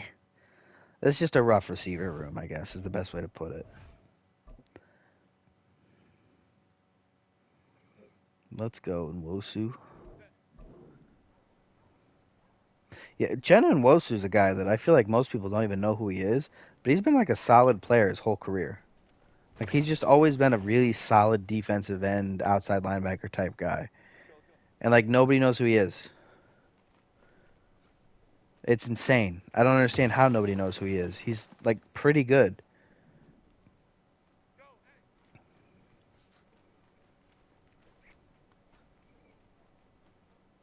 Like yeah, he doesn't. He's not as flashy as who's the old guy that the Chargers had? Oh man, Melvin Ingram. He's not as flashy as Ingram. He's not as he doesn't put up quite. He's not quite as dominant as Bosa is when he's actually healthy and playing well. But like he's still good. But it just doesn't matter. Nobody cares. It's brutal. Who got upgrades? Pilotu got an upgrade. What is his? Isn't he a power rusher? No, he's a finesse rusher. Okay, he's a speed rusher. Weird that this is like only 2 overalls lower, despite being a way lower stat for him than speed, because his power moves are 71 and his finesse moves are 83, but somehow he's only 2% better at speed rusher versus power rusher, or 2 points better. So that makes sense. Madden math makes sense sometimes. It doesn't make any sense. I don't get how that works. But anyway, yeah, let's finally look at that ugly defense thing that I did that nobody's gonna like. Oh yeah, the offensive line is bad. They got a 60 overall starting. Not a 60 overall, 68 overall, but still bad. In Forrest Lamp. But Jamari Salyer, almost a 70. Zion Johnson, 74. Trey Pipkins is 72. Obviously, Rashawn Slater's really good. He's still really good. He's going to be really good regardless. But yeah, Joshua Palmer, he's the 3. Keenan Allen, fantastic. Mike Williams, fantastic. Just the problem is none of them can stay healthy. Obviously, Derek Watts, the fullback, he's a fullback. Austin Eckler, I don't get how he's an X factor. I'm going to be honest. I don't think he should be an X factor. He had a pretty poor season last year, and now he's gone. He's only an 82 overall, which is not an X factor type overall. So I don't quite get that one, but it is what it is. Justin Herbert, 89 overall, super talented. Just a shame that the Chargers are incredibly dysfunctional and can't put a great team around him. And it's going to be even harder now that he's been paid. But anyway, defensively, here's the thing nobody's going to like. Joey Bosa, D tackle. But, like, I can't in good faith start Jerry Tillery and Jonathan Jones or whatever his name is. What's his name? Justin Jones. I cannot in good faith start both of them and say I'm doing my best to make this team good, while also having it be in a situation where either Tui Pelotu or Nwosu would be sitting as backups. Like, I can't do that. And you might be thinking, oh, but look at the linebackers. You should make them a 3-4 because look at how many linebackers they have. These are all off-ball linebackers. None of these guys are pass rushers. Perriman's not a pass rusher. Drew Tranquil's not a pass rusher. Kaiser White is not a pass rusher. Kenneth Murray is not a pass rusher. And none of them have, like, almost pass rush stats. That's the other thing, right? Like, there's times where you've got outside linebackers that, are off-ball guys, like Rashad Evans. He's an off-ball guy, but he has good enough rushing stats to where I don't mind necessarily putting him at outside linebacker in a 3-4. But none of these guys have like 50s and 60s for finesse moves and power moves. That's atrocious. Like Rashaan Evans had, I think 70 something, like 72 power moves. Good enough, right? These guys don't have anything. These guys have nothing. So it's not worth doing. Plus, even then, it's still like then in Wosu and Tuipulotu, what? Are they the inside ends? Like, no, they're not big enough for that. Joey Bosa's starting weight was 280. Like, I didn't even have to change his weight to move him to D tackle. Like, he just stayed 280, and now he's just a D tackle instead of a defensive end. He's a small D tackle. He's undersized, but he's 280. Like, that's D tackle weight, and he was an outside linebacker in their system last year. Like, I don't think he should ever been. I don't think they should have ever gone to a 3-4 system with Bosa. I think he should just be a traditional defensive end in real life. But in this, we needed the help at D tackle more than we needed it at end. I could not, in good faith, sit either in Wosu or Tuipulotu to have Bosa starting outside, and I have Justin Jones and Jerry Tillery be the starting D tackles and say I'm doing my best to keep this team good. So, little rant over. Alohi Gilman and Derwin James, good safety duo. Obviously, Rayshawn Jenkins, unfortunate that he's not a starter because he's like pretty good, but not good enough. He's not a corner type guy either. He's got atrocious man coverage, so I couldn't move him down. Obviously, Asante Samuel, a good rising guy. You know, Desmond King, good slot guy. Jason Verrett, if he's healthy, he's decent. But we're likely going to draft a corner in this first draft here. Maybe. Well, maybe. It depends. We might be a D tackle. It might be a corner. We'll see.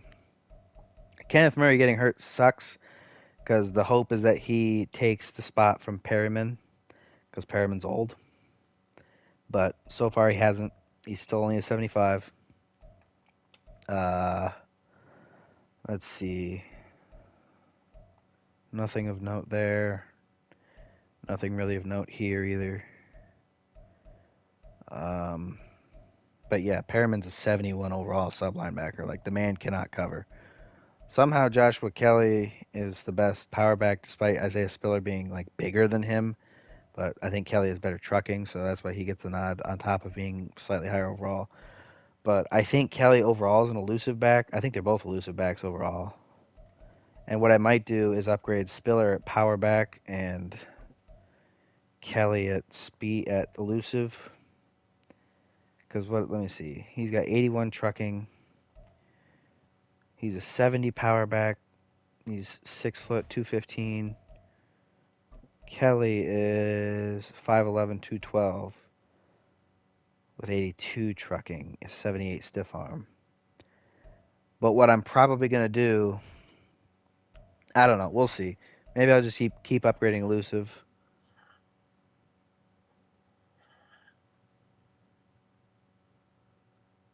We'll see. I don't know. I mean, maybe they'll just be elusive guys that have a little bit of a kick to them. That's always honestly, as long as your running back has decent trucking, they should be serviceable. Like, you never want a running back that can't truck anybody. Like, if you got a running back that can't run through anybody, just get rid of them. But, like, you know, as long as they have like low 80s trucking, that's good enough. Like, you can run through a safety or a corner here and there. Obviously, you can't run through very many linebackers and defensive linemen with that, but if you're getting stopped by the linebackers and D linemen and you have to truck them, you're probably not getting many yards anyway. You probably need to figure out how to play the game. But anyway, that's the Dolphins and the Chargers, so let's play the game. We got time. Wait a second. I changed the offensive playbook to McVay and the defensive playbook to Sirianni. I don't remember doing that, but you know what? Sure. It's fine. SoFi Stadium. The world's most expensive shill for a loan company, I guess. I don't know what SoFi is. I think it's a bank, actually.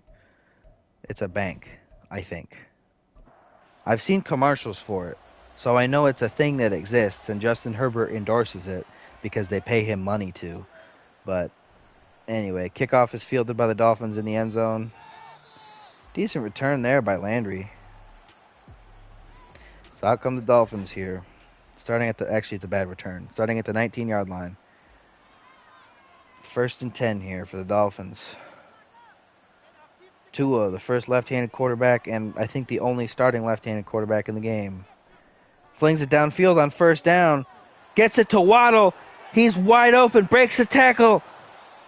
Oh my gosh, what a way to start the game.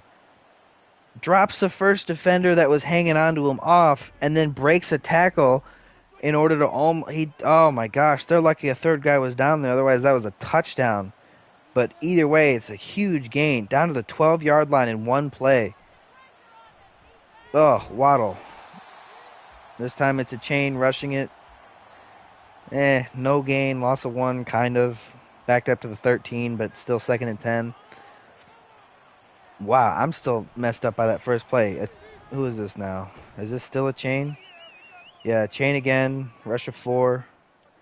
It's going to be 3rd and 6 from the 8-yard line.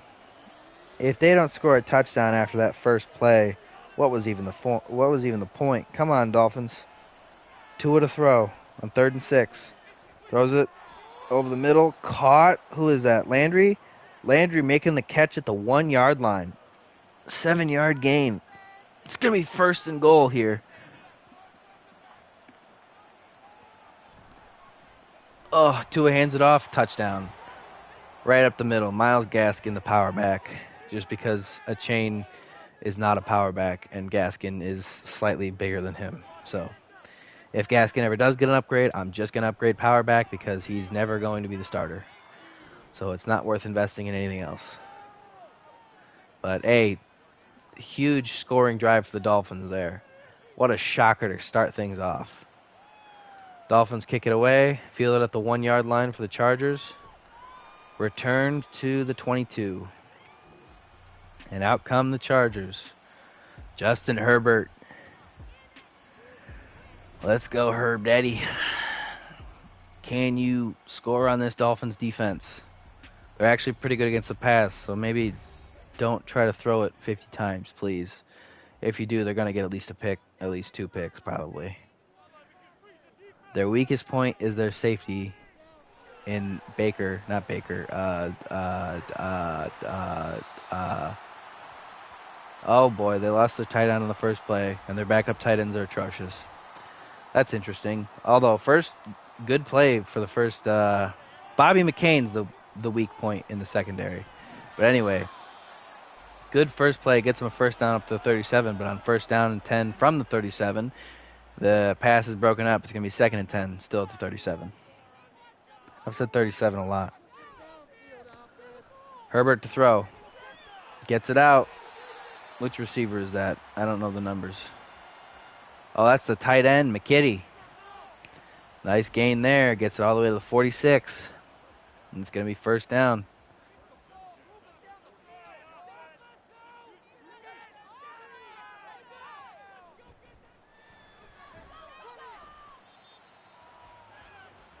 Oh, that's a 5-yard gain. Is that? Hold on.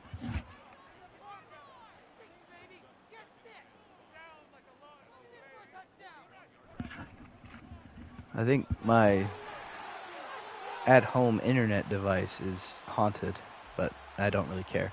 Anyway, nice play by the Chargers, by Eckler. Getting that 1st down.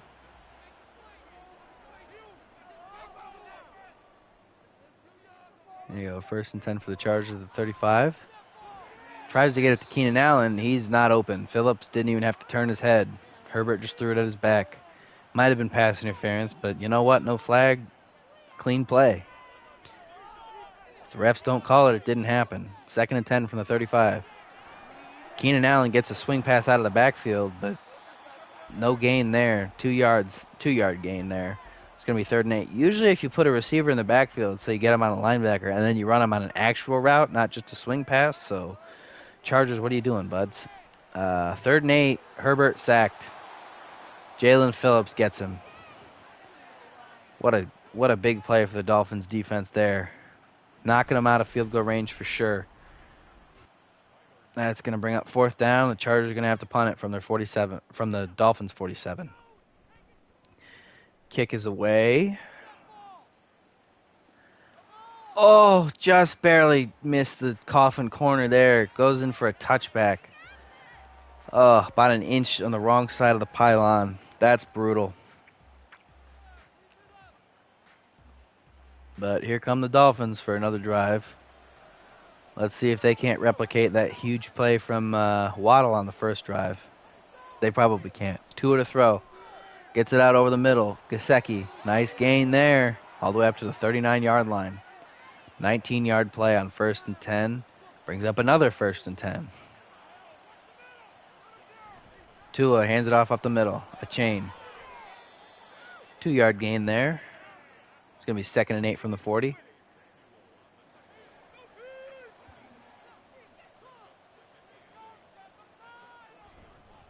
Tua hands it off to a chain again. This time he's stuffed for a loss of 1. It's going to be 3rd and 9 at the 40 still. So maybe not a full 1-yard loss, but still, it's going to be 3rd and 9. Tua to throw. Scrambles a little bit, throws it back over the middle. Caught. Landry. Nice play there. Landry making a few plays. Being pretty impressive for the Dolphins. That's a 1st down at the 46. A chain motioning out. Tua and empty, about to throw. Gets it out over the numbers. Is that Landry again? No, this is Devontae Parker for a nice gain. Up to the 29-yard line. 1st and 10. Dolphins moving with haste. Tua throws it out to the flat. That's the backup tight end, I believe. Durham Smythe. 1-yard gain. It's going to be 2nd and 9 from the 28.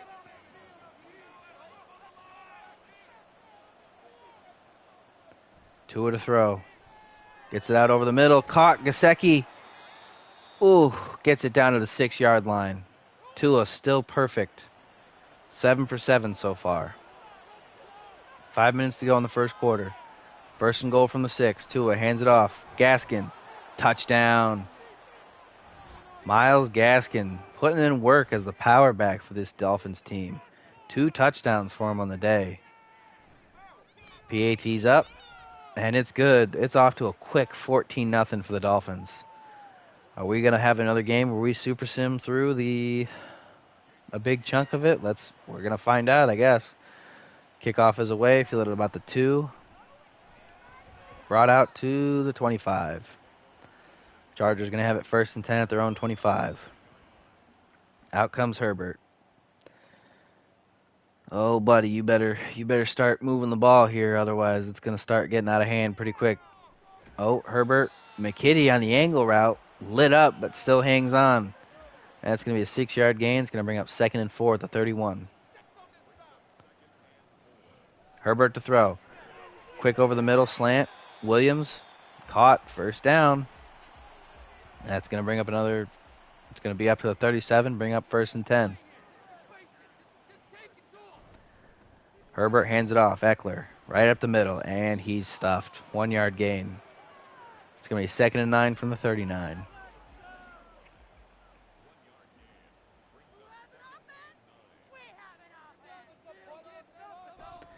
Herbert hands it off. Eckler up the middle. Nice gain there. Had a little bit of room. Gets it up. 3rd and 2. 7-yard gain up to the 46. Here we go. 3rd down. Herbert hands it off to Eckler again. He tries to get the outside. He gets there. Doesn't get a lot, but he does get enough for the 1st. About a 4-yard gain, it looks like, up to the 49. Actually, it might have been more like a 6-yard gain. I don't know, which is actually a pretty good gain. But 1st and 10 from the 49. Herbert to throw. Oh, it's picked. Who is that? Kohu? I think that's Kader Kohu. Yes, it is. What a pick by Kader Kohu. He takes it right away from the Chargers as they're driving. Gets it back to the 45-yard line for the Dolphins. What a play there.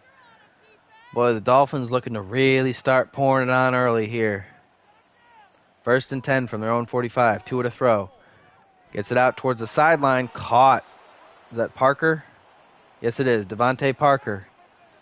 Nice gain there. Up to the 44. 1st and 10 again. 11-yard gain. Tua hands it off. A chain. Gets to the outside. Gets a block. Oh, if he gets outside, he is a scary man. As it stands, though, about a 10-yard gain. That's a 1st down. 1st and 10 at the 34.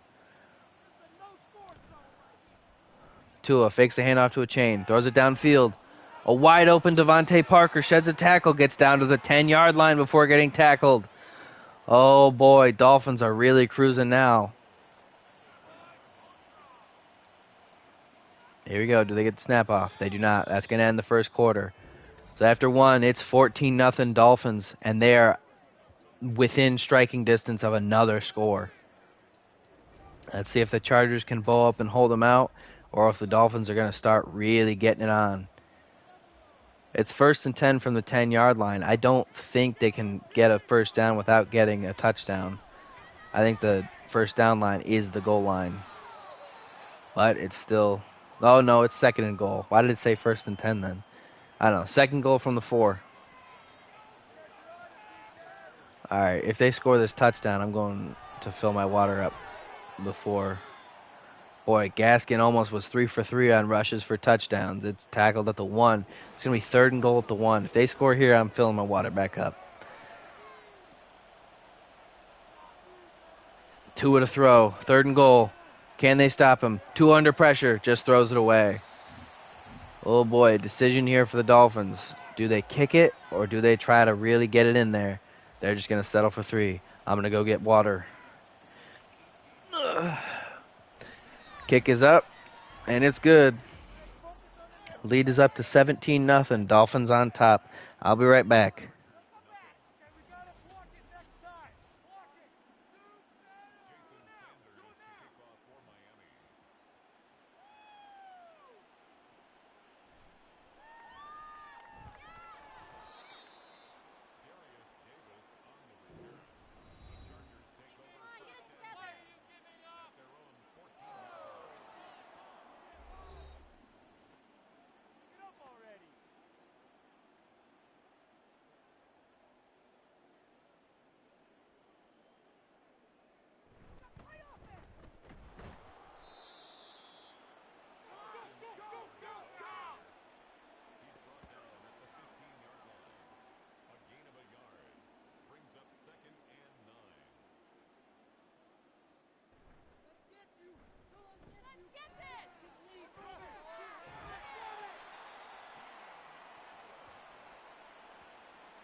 All right, water is filled back up, and I'm back just in time to see this 3rd down play for the Chargers.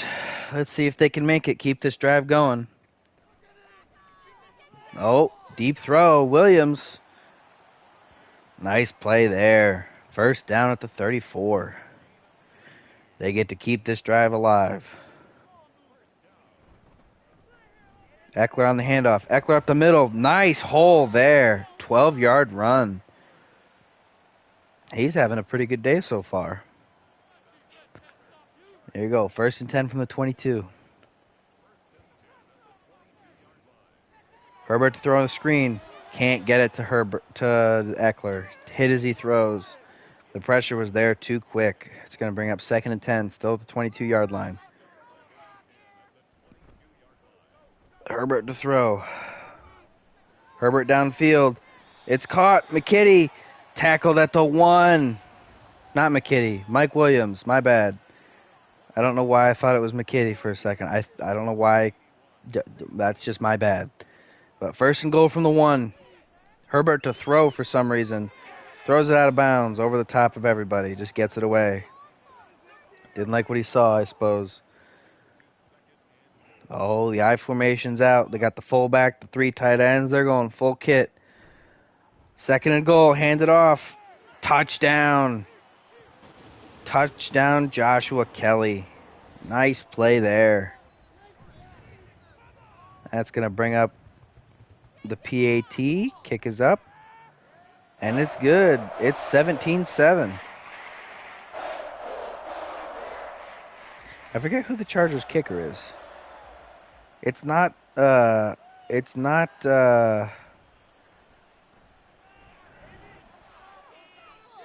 what's his name? Cameron Dicker. He's not the Chargers kicker. Because he didn't start with the Chargers. I forget who their kicker is. Actually, I can look at it real quick. I'm going to look at it real quick. 1 yard gain by a chain on 1st and 10 from the 17, so he gets it up to the 18. Where are my photos? PlayStation app. Tua to throw on 2nd and 9 from the 18. Gets it out to a chain, but he drops it.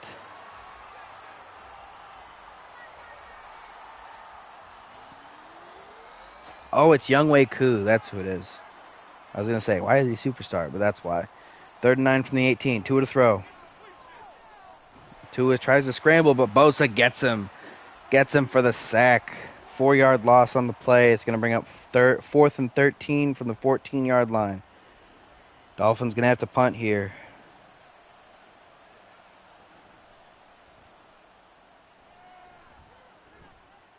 Punt goes down to about the 36. And gets returned to the Chargers 48. So Chargers starting at midfield on this drive. Let's see if they can take advantage.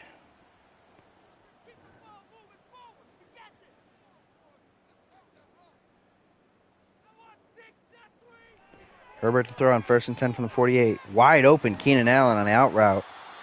Nice gain there. Gets it up to the 39 of the Dolphins. Across midfield. It's another 1st down.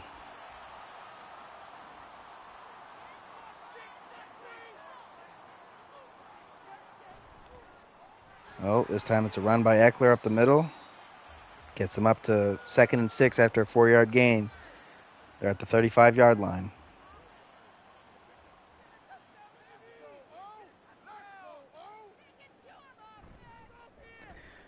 Oh, another run by Eckler, but this time he's stopped for a short gain. Bobby McCain coming up, making the hit. It's going to be 3rd and 5 after a gain of only 1 at the 34-yard line. Herbert to throw.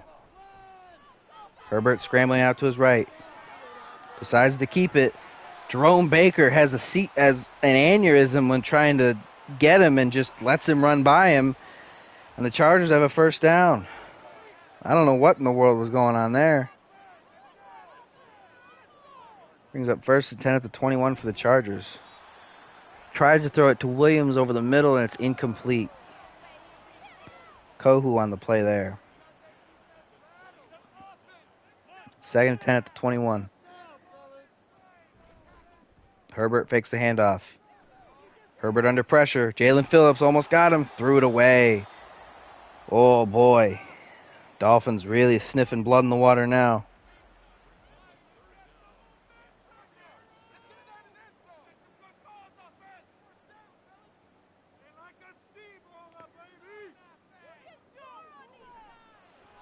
Third and 10 from the 21. Herbert to throw. He's under pressure. Van Ginkel, the whole D-line's chasing him. He gets it away again. 4th down. Gonna have to settle for 3 here.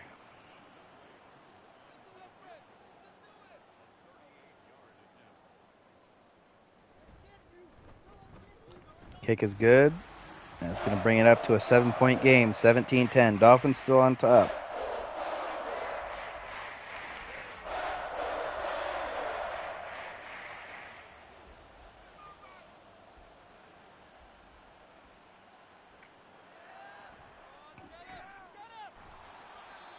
Ooh, poor return there. Only gets it to the 16-yard line. But out comes the Dolphins offense. 1st and 10. Tua to throw. Gets it out to Gesicki. Tackled for a 2-yard gain at the 18. It's going to be 2nd and 8.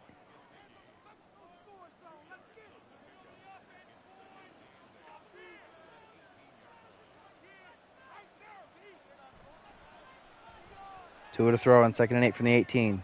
Scrambles, rolls out to his left. Oh, slides down at the 25. It's going to be 3rd and 1. 3rd and 1 from the 25. Tua fakes it to a chain, throws it. Gets it to Waddle. Nice gain there. That's a first down up to the 33. Gain of 8. First and 10.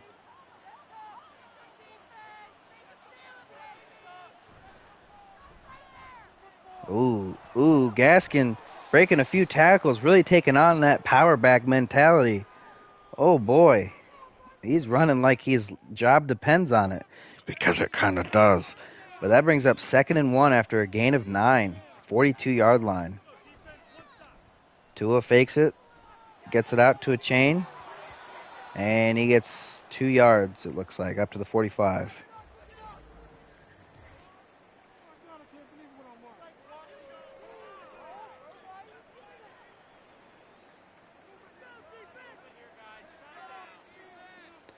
Here we go. First and 10 from the 45-yard line. A chain. Wide open gap. Oh, big gain there for him. That's going to bring up another first down at the 43-yard line. And that's a 2-minute warning for the first half. So it started off as a landslide in favor of the Dolphins. Is even back out to a one-score game here.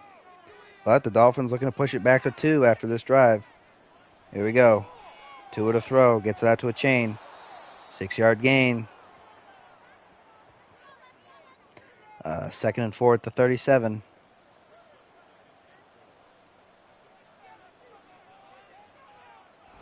Tua hands it off to a chain up the middle. Huge gap. He's got the sideline. Can anybody catch him?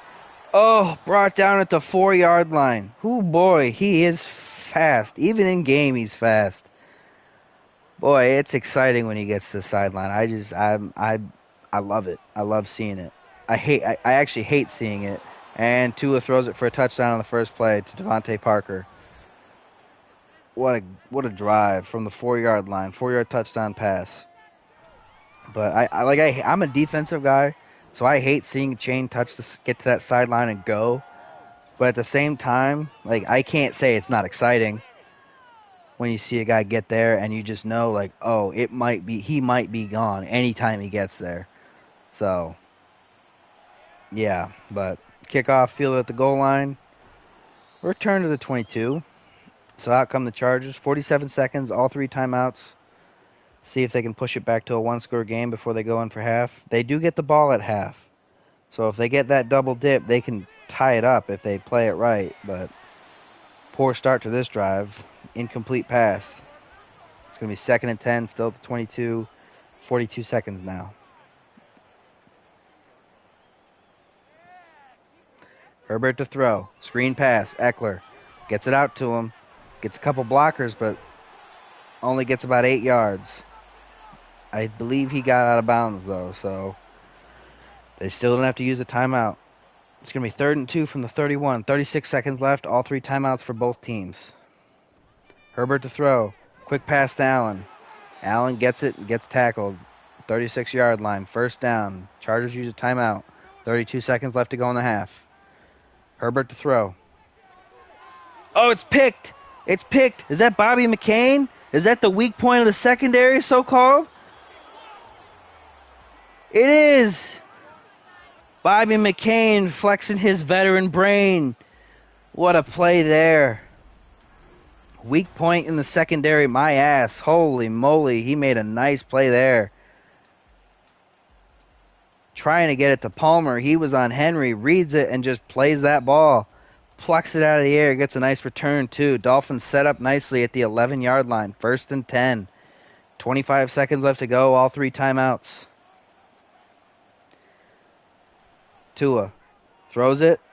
Oh, tried to get it to Waddle, but it was broken up. Is that Verrett on the play? Yes, it is. Verrett making a nice veteran move himself. But yeah, Bobby McCain showing he's not the weakest link. And if he is the weakest link, then that defense is nightmarish.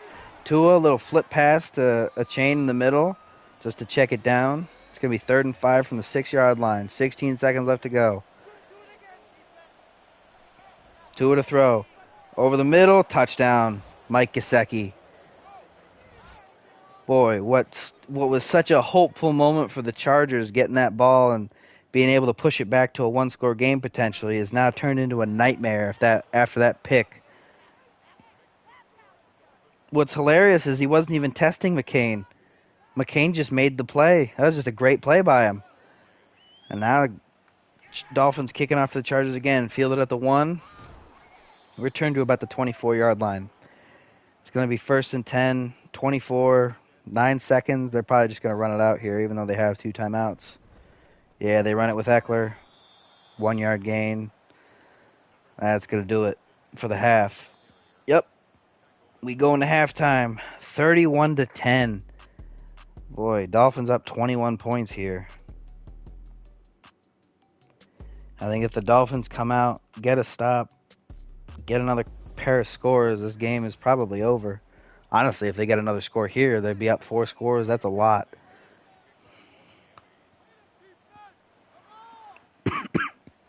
Chargers receiving the kickoff, fielded at the 1. He gets to about the 24 once again, so it's kind of like how that last series ended, where they just ran it out. But they get to try it again here. 1st and 10 from the 24. Somehow Keenan Allen's X Factor's on. Austin Eckler. 5-yard carry on 1st down. Gets it to about the 29. It's going to be 2nd and 5 here. Yeah, no, I apologize for saying Bobby McCain is the weak point of this secondary. He made a monster play there at the end of the first half. But Eckler on another carry. Gets it up about 6 yards to the 35-yard line. That's a 1st down for the Chargers.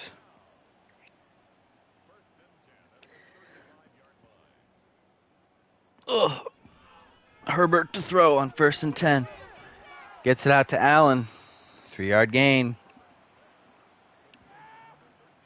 Keenan Allen been pretty quiet today. I don't know how his X Factor got activated, but it is. So, I mean, we'll take it. But Herbert to throw on 2nd and 7. Gets it out. 1st down. Caught by Williams. 1st and 10 for the Chargers at their own 45-yard line. Herbert hands it off. Eckler. Eckler makes a man miss. He makes McCain miss. He finally gets caught, but not before getting a huge gain down to the 27 of the Dolphins. What a play there. Chargers saying not so fast. Just because you're whooping our ass doesn't mean we're going to give up. Another handoff to Eckler, but this time he gets stuffed. Runs right to the defensive tackle. That's going to be only a 1-yard gain. It's going to bring up 2nd and 9 at the 26.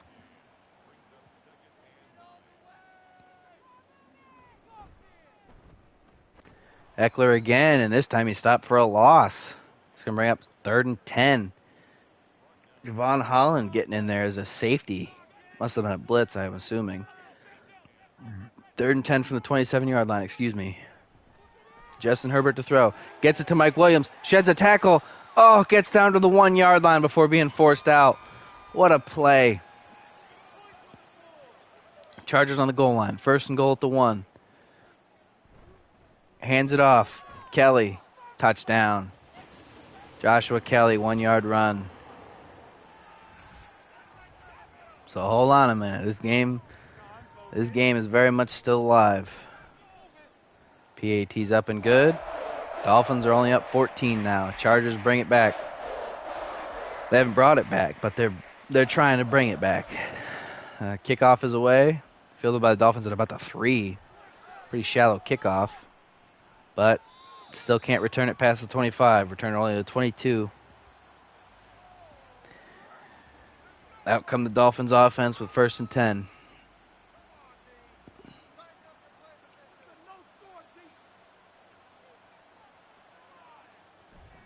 Tua jet sweep to Waddle, and it's stuffed. Tui Pelotu just ate Waddle up. 2-yard loss on the play. It's going to bring up 2nd and 12 from the 20.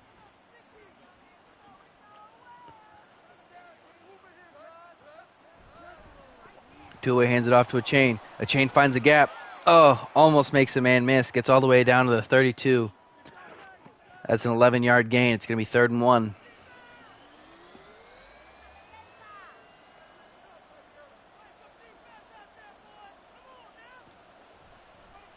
Tua to throw. Gets it to Waddle. Oh, but he drops it. He can't hang on through the contact. What a play by the Chargers defense. It's going to bring up 4th and 1, and the Dolphins are going to punt it. Kick is away. Caught at about the 26 and returned to the 34. Chargers have it 1st down and 10 at the 34 at their own 34-yard line. Herbert hands it off to Eckler. Eckler gets close to the edge but can't quite get all the way out there. Oh, and he gets hurt. Oh, no. That's not good. That's going to bring up 2nd and 6 at the 38-yard line. I believe that means Spiller's going to be in. Herbert throws, checks it down to Spiller. Spiller gets it to the 3rd and inches. It's going to be about at the 44. 6-yard gain there. Here we go. 3rd and inches at their own 44-yard line. See what the Chargers have. Herbert to throw. Quick throw to Keenan Allen. Gets it to him. 50-yard line. 6-yard gain. That's going to be a 1st down.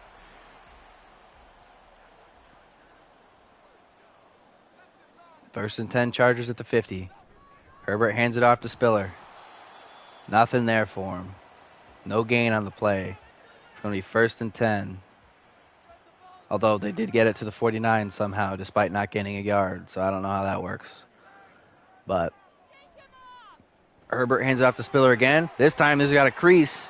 Oh, and he's making his way downfield. 13-yard gain there, all the way up to the 37. That's going to bring up a 1st down.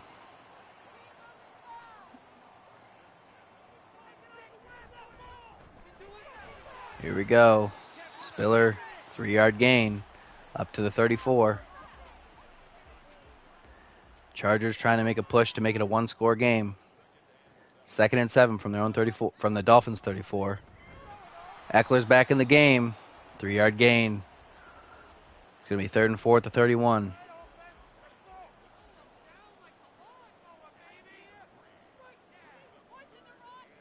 Herbert to throw. Gets it out to Williams on the out route, and he catches it, hangs on. Gets it up to the 24-yard line. 1st down.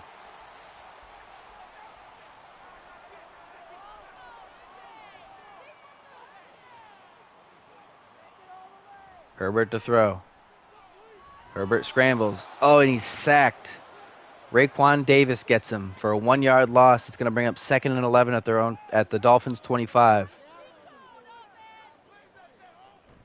Herbert hands it off to Eckler. Eckler cuts it up. Gets about 6 yards. It's going to be 3rd and 5 from the 19. Let's see what the Chargers have here. Herbert to throw. Gets it out. Who is that? Joshua Palmer making the catch. That's a 1st down to the 13-yard line. Right in front of Minkah Fitzpatrick, their best DB, too. That's 1st and 10 at the 13. Herbert to throw. Down towards the sideline. Picked off! It's McCain again! He breaks the tackle! Palmer's chasing him down. Herbert cut Palmer off! Herbert cut Palmer off! That's a pick 6 for Bobby McCain! Oh my gosh. Palmer was going to catch him, but Herbert cut him off. What a play there. Hold on, watch this. McCain, the one-handed snag. The one-handed snag. Goes the wrong way at first, breaks the tackle from Williams, and then runs all the way back. Palmer was so close to catching him, but Herbert cut him off. Oh, that's some friendly fire there. What a play by McCain, the weak point of the Dolphins secondary. Oh my goodness, he's having himself a day today. He may win AFC Defensive Player of the Week. I don't know. I wouldn't be shocked. Chargers field the kickoff at the 1-yard line. Ooh, nice cut. Hey, nice return there by Darius Davis. Gets it out to the 36-yard line for the Chargers. Decent starting spot for them. Let's see if they can take advantage of it. 1st and 10 from the 36. Herbert hands it off to Eckler up the middle. And 2-yard gain. It's going to be 2nd and 8 from the 38. My goodness, what a play. McCain is just being a monster today. Herbert to throw on 2nd down. Gets it out quick to Allen. And 2-yard gain up to the 40. 3rd and 6 from their own 40-yard line. See if the Chargers can keep this drive going. Herbert throws. Palmer, incomplete. Too low. Can't hang on. Oh, boy.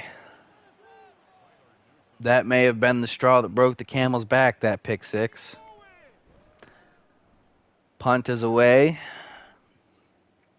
Fair caught at about the 18-yard line. Dolphins offense coming back out today. A chain is averaging 8.2 rush yards per carry. Holy moly, give him that football, please. I want to see this more. I like seeing running backs take over when I'm not playing against them. If I'm playing against them, then it kills me inside. But anyway, 1st and 10 from the 18. Tua throws it out to Smythe for a 1-yard gain. That's going to bring up 2nd and 9. This is probably going to be the last play of the quarter. We'll see. Tua hands it off to a chain. A chain makes a cut. Oh, 8-yard gain there for a chain up to the 27. He's got 10 rushes for 82 yards. Yes, that's going to bring an end to the 3rd quarter. We open up the 4th quarter. 38-17. Dolphins on top with the football. It's 3rd and 1 at their own 27. Tua hands it off to a chain. A chain makes a cut. Oh, he gets stonewalled right at the line to gain. And Devontae Parker gets hurt. It's going to be 4th and inches. Dolphins are going to have to punt it. So the Chargers defense not giving up. Dolphins get it away. Fielded at about the 28-yard line. Returned to the 34. That's where the Chargers are going to have it, 1st and 10. They got 1 quarter to score 3 touchdowns and not let up any, just to tie it. Herbert to throw. Picked off! It's immediately picked off by Baker. Oh, no. What are the Chargers doing? Oh, Baker takes it away on the first play. Herbert threw it right to him. That may have broke the back, too. A chain. Pretty decent hole. Gets about 8 yards. Up to the 30. My goodness, this Dolphins defense is being opportunistic today. 2nd and 2 from the 30-yard line. RPO. Tua flings it out to Gesicki. Gets it down to the 22. 8-yard gain. If they score a touchdown here and then get a stop, we're just going to super sim through the rest of the game because there's no way the Chargers are coming back from 4 scores if they don't score on this next drive. Tua fakes the handoff. Throws it over the middle to Gesicki. Oh, boy. 4-yard gain. 2nd and 6 at the 17-yard line.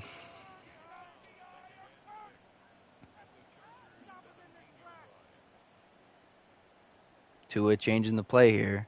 Tua to throw. Over the middle. Touchdown. Touchdown to Jarvis Landry.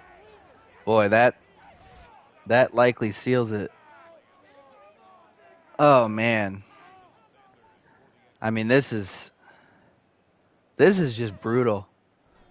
Herbert has I don't want to say he's cost them the game. I think it's more so that Bobby McCain stole any chance of winning this game from them, and then Baker just had that nice pick too. Because I mean that pick six just brutalized any chance they have, and then that pick on that last drive just sealed it. So if the Chargers don't score on this drive, we're just gonna super sim the rest. Herbert throws it over to Keenan Allen over the middle. 5-yard gain. It's going to be 2nd and 5 at the 24-yard line.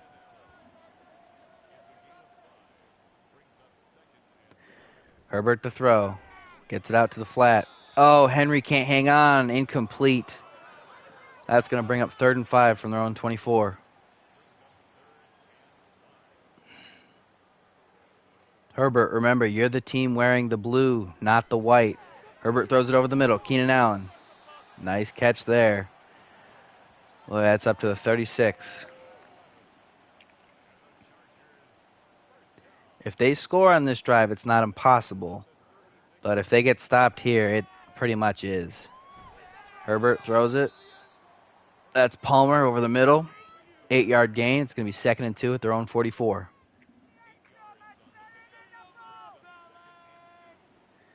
Here we go. Herbert to throw. Herbert rolls out, gets it out to Allen again. Caught. Nice catch. Hangs on through the tackle. It's going to be 1st and 10 at their own 48.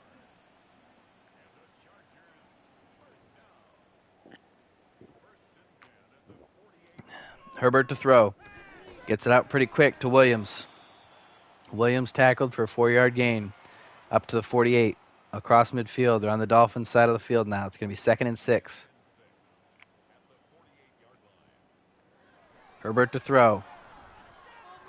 Herbert under pressure. Just throws it away. Van Ginkel was breathing down his neck. That's going to bring up 3rd and 6.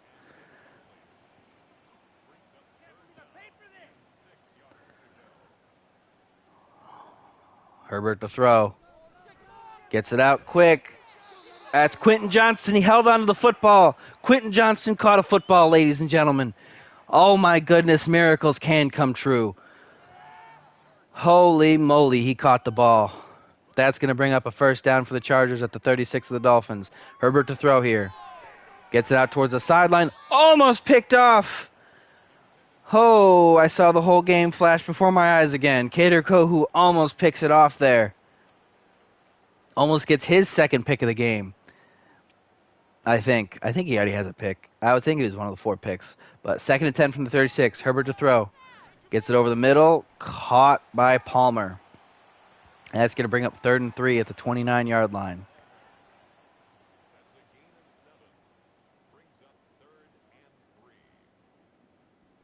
Herbert to throw. Quick throw over the middle to Allen. Allen catches it, hangs on. 9-yard gain down to the 20. That's a 1st down. We have less than 8 minutes to go in the game. If I'm the Chargers, I'm running hurry up the entire time, but I guess they're not, so. Herbert to throw. Throws it to Eckler. Down at the 10. That's a 1st down after a gain of 10. It's 1st and goal here. I know it says 1st and 10, but it's 1st and goal. Herbert to throw. Picked off. You'll never guess who it is. McCain again. Herbert's not going to catch him. Are you kidding me? McCain with 2 pick sixes. All 3 of his picks coming off of either flat or out routes that he just reads and reacts to. Oh my goodness. That's game. I'm after this PAT, I'm going to super send the last bit because that's game. I mean, that's the game. There's no way they can come back from that. I mean, it's a 5-score game now with 7 minutes left to go. That's insane. Bobby McCain is just making Herbert's life hell today. Let's go normal speed, change of possession.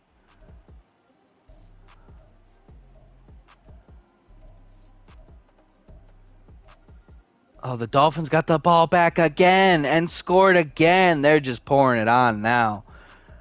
Chargers in the last desperation drive, just garbage time, get 1 more score, but it's not going to matter. The Dolphins just hosed them. What a game. What a performance by Bobby McCain. If he doesn't win AFC Defensive Player of the Week after that, I don't know what deserves it. Because that is insane. 2 pick sixes, 3 total picks. And he might have gotten another one because the Dolphins got the ball back again. Braden Fehoko, buddy, it doesn't matter that you're getting upgraded. Dude, that was just a shellacking. Just a beatdown. Holy moly. Brandon Staley lives on. Oh, the key to victory. Maybe score more than 24 points and maybe don't let up 59 points. Well, 14 of those points weren't on the defense. Oh, boy, that's brutal. Let's go over the Dolphins where it was not brutal. It was great. Oh, the Dolphins are down. D does come after C, after all. I know the alphabet. And my voice definitely isn't cracking at all. Please tell me Bobby McCain got an upgrade after that.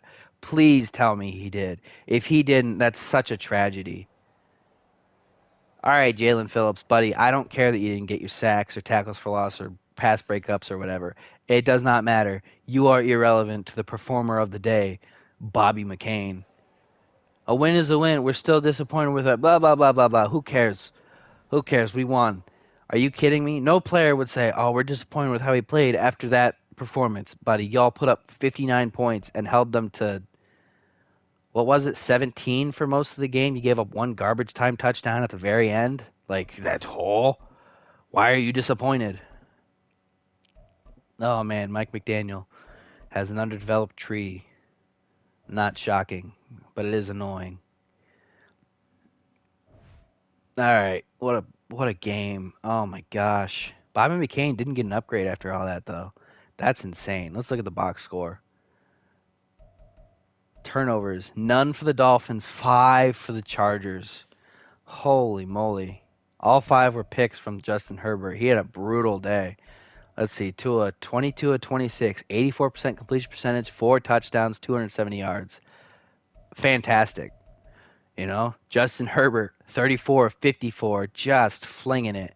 62% completion percentage, 328 yards, 1 touchdown, but 5 interceptions. That's just brutal. Rushing wise, Eckler 22 for 114, not bad, actually pretty good. A chain 14 for 102, wild yards per carry just like in real life. Herbert 4 for 28, Gaskin 4 for 20 and 2 touchdowns. Pretty good for him. Spiller 3 for 16, Tua 2 for 12, Kelly 2 for 3 and 2 touchdowns. So similar stat line to Gaskin, except Gaskin also had a pretty decent gain at one point. So Mike Williams, 8 catches, 94 yards. Keenan Allen, 11 catches for 92 yards. Jalen Waddle, 2 for 76. Had that huge catch at the start of the game, and then only had one other catch for the rest of the game, but still had the third most receiving yards in the entire game. Mike Gesicki, 7 catches for 73 yards and 2 touchdowns. Devontae Parker, 5 for 67 and a touchdown. Palmer, 5 for 49. Eckler, 5 for 41. He got a touchdown. Jarvis Landry, 3 for 38, got a touchdown. Trey McKitty, 3 for 34. A chain, 3 for 14.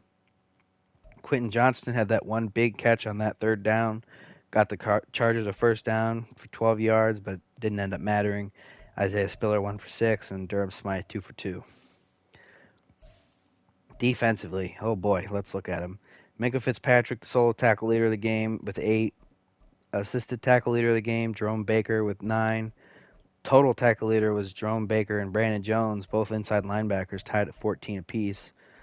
Tackles for loss, not a lot of guys with multiple, but a lot of guys that got one. Raekwon Davis led it with 2. He's 6'7". He's a tall man. Sacks wise, not a lot. Raekwon Davis had 1, Joey Bosa had 1, and then Jalen Phillips and Godcho split 1.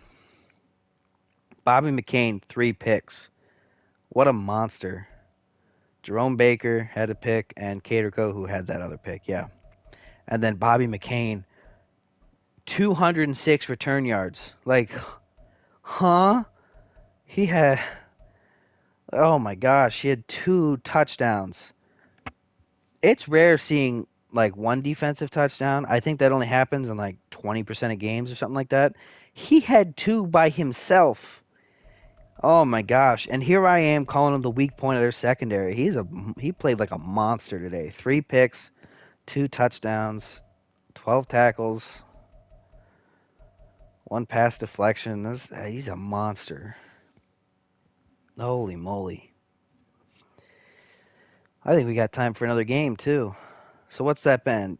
Packers at Bears, Raiders at Broncos, Dolphins at Chargers, and I think we have time for Eagles at Patriots. So let's head over to the Eagles. Oh, they're right there. I don't know why I went up. E is after D. I know the alphabet. I've known English my whole life. It is the only language I speak. Oh, season goal 85. That is a make the playoffs team.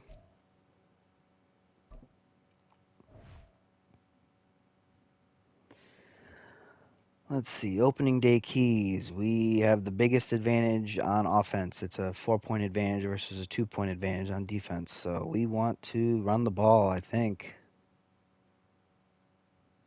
I mean, I would assume we want to run the ball. Although I don't think we have a very good running back. Well, let me look. I don't think we have. Oh, we do have Mostert. So I guess we don't have a bad running back. We have a fantastic offensive line. Just absolutely monster front right up here. Just like the best in the NFL right there. But yeah, we kind of just want to run the football because we only really have one like elite receiver in Devontae Smith. Because Aguilar is okay. Quez Watkins, we're working on it. He's gonna be good, but we're not there yet. Rieger, obviously, also, we're working on it. Matt Collins, he's a backup. Marcus Johnson, yeah, I'm shocked he's still in the game.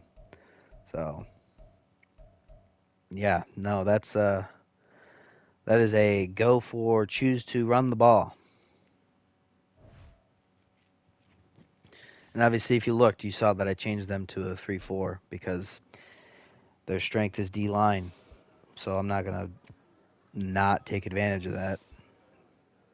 Oh wait, I just said defense. Whoops. Let's just say stuff the run because the Patriots have bad quarterback and receivers. Whoops, that's my bad. I'm dumb. I wasn't paying attention to what I was doing.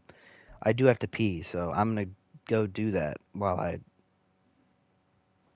before I start the training. I'll be right back.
All right, we're back. Training time.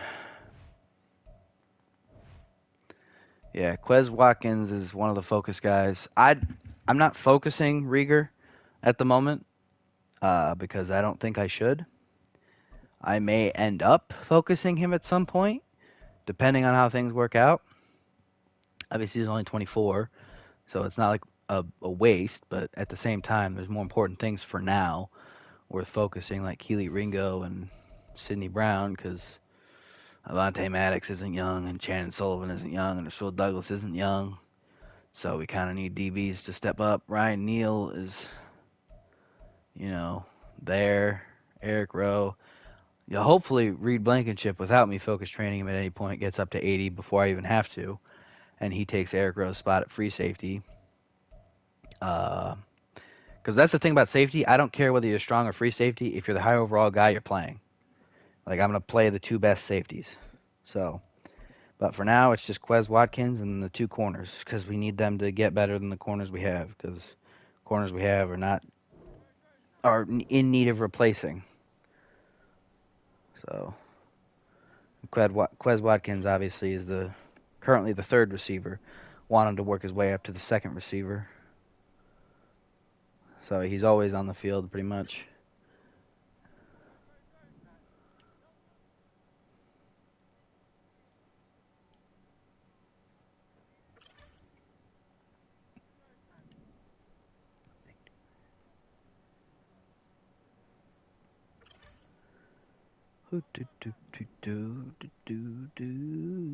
Is this against Rasul Douglas?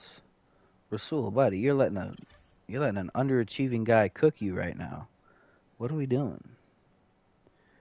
Buddy, you ain't even putting up a fight. Oh my goodness. Oh my goodness.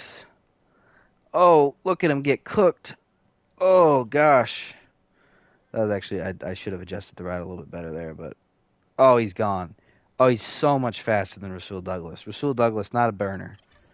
Not a burner. Notably not fast comparatively to other like NFL guys. Obviously compared to most average people, he's like Usain Bolt running against children because everyone in the NFL is a world-class athlete. But compared to NFL guys, he's not very fast. But he's big and he's smart and has good ball skills.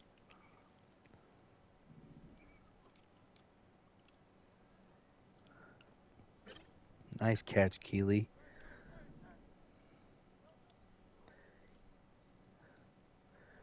Attaboy, Ringo.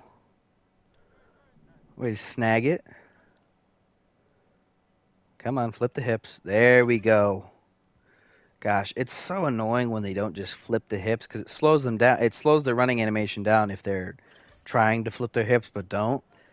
But like if I'm just holding backwards, you gotta like I can't flip the hips for you, buddy. You gotta do it. So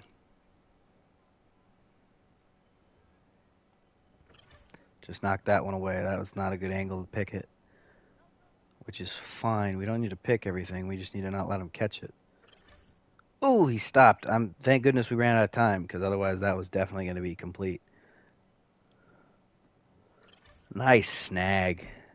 Perfect run by Keeley. Not all picks, but no completions. So I consider that perfect.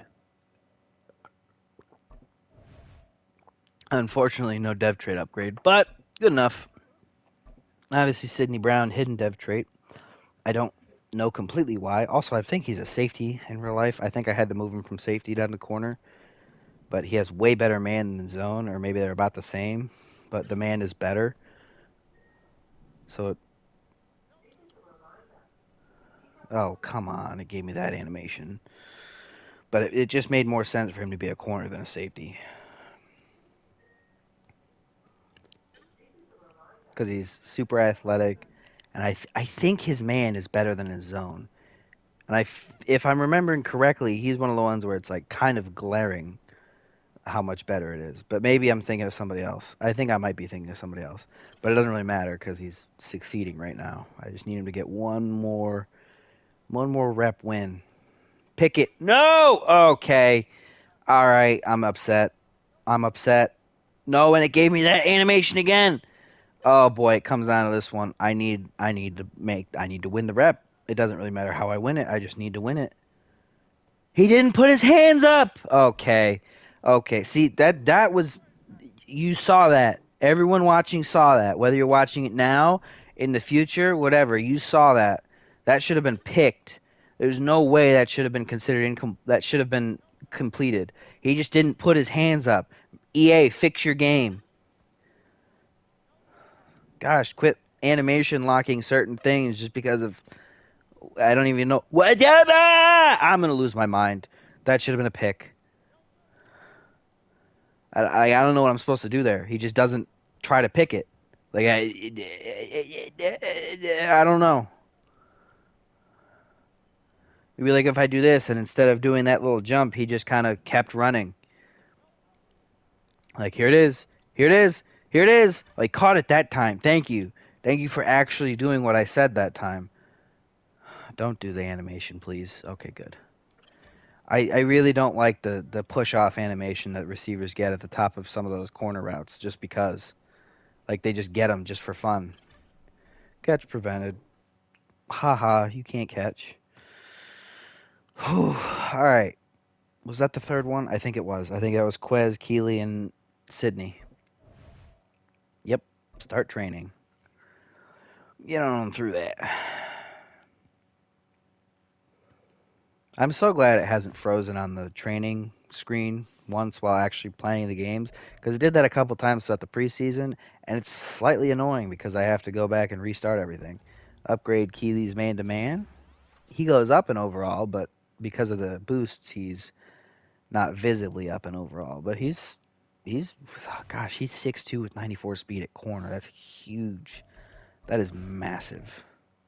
Like for the team, not necessarily massive for a player. Most football players are big individuals regardless, but let's make sure there's no adjustments we need to make. Quez Watkins still a 3. Yep. Nobody upgraded on offense, so y'all just get to have a look-see at it. Good offense. Good offense. I mean, it's good at skill positions. It's great at offensive line, and it's got a good enough quarterback. He's a good quarterback. It's got a good quarterback in Hurts. And defensively, I don't know if you can tell, but they got some pretty good D linemen. Jalen Carter, he's pretty all right. Jordan Davis is pretty all right. Fletcher Cox, pretty all right. Milton Williams, obviously the backup, hoping he can replace Fletcher Cox after the season.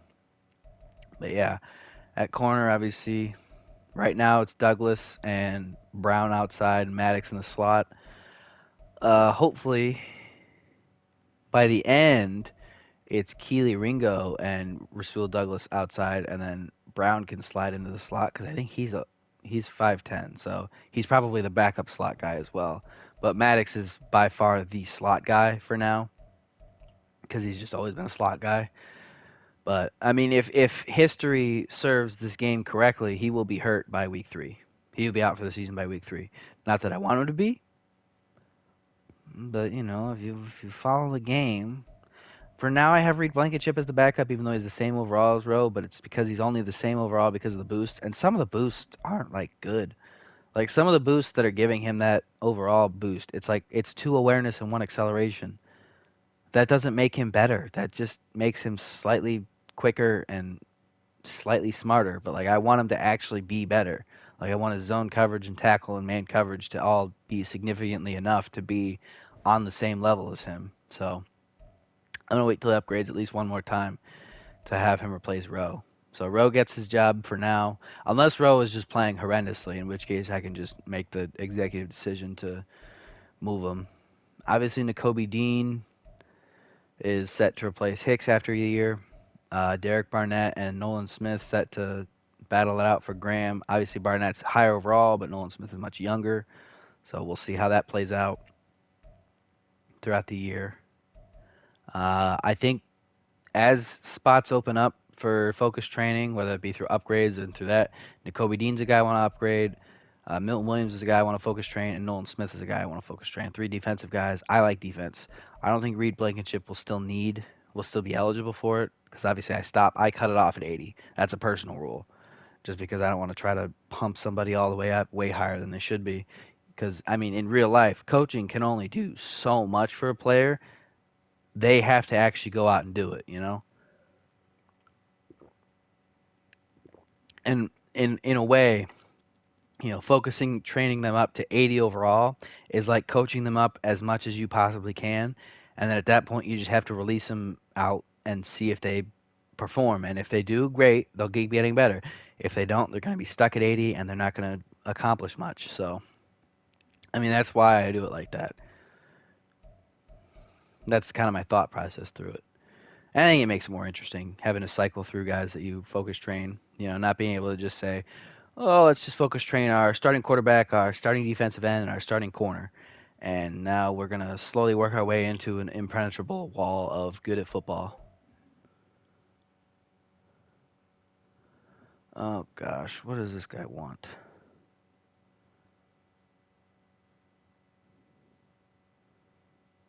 Hold on. Oh, maybe I won't play another game.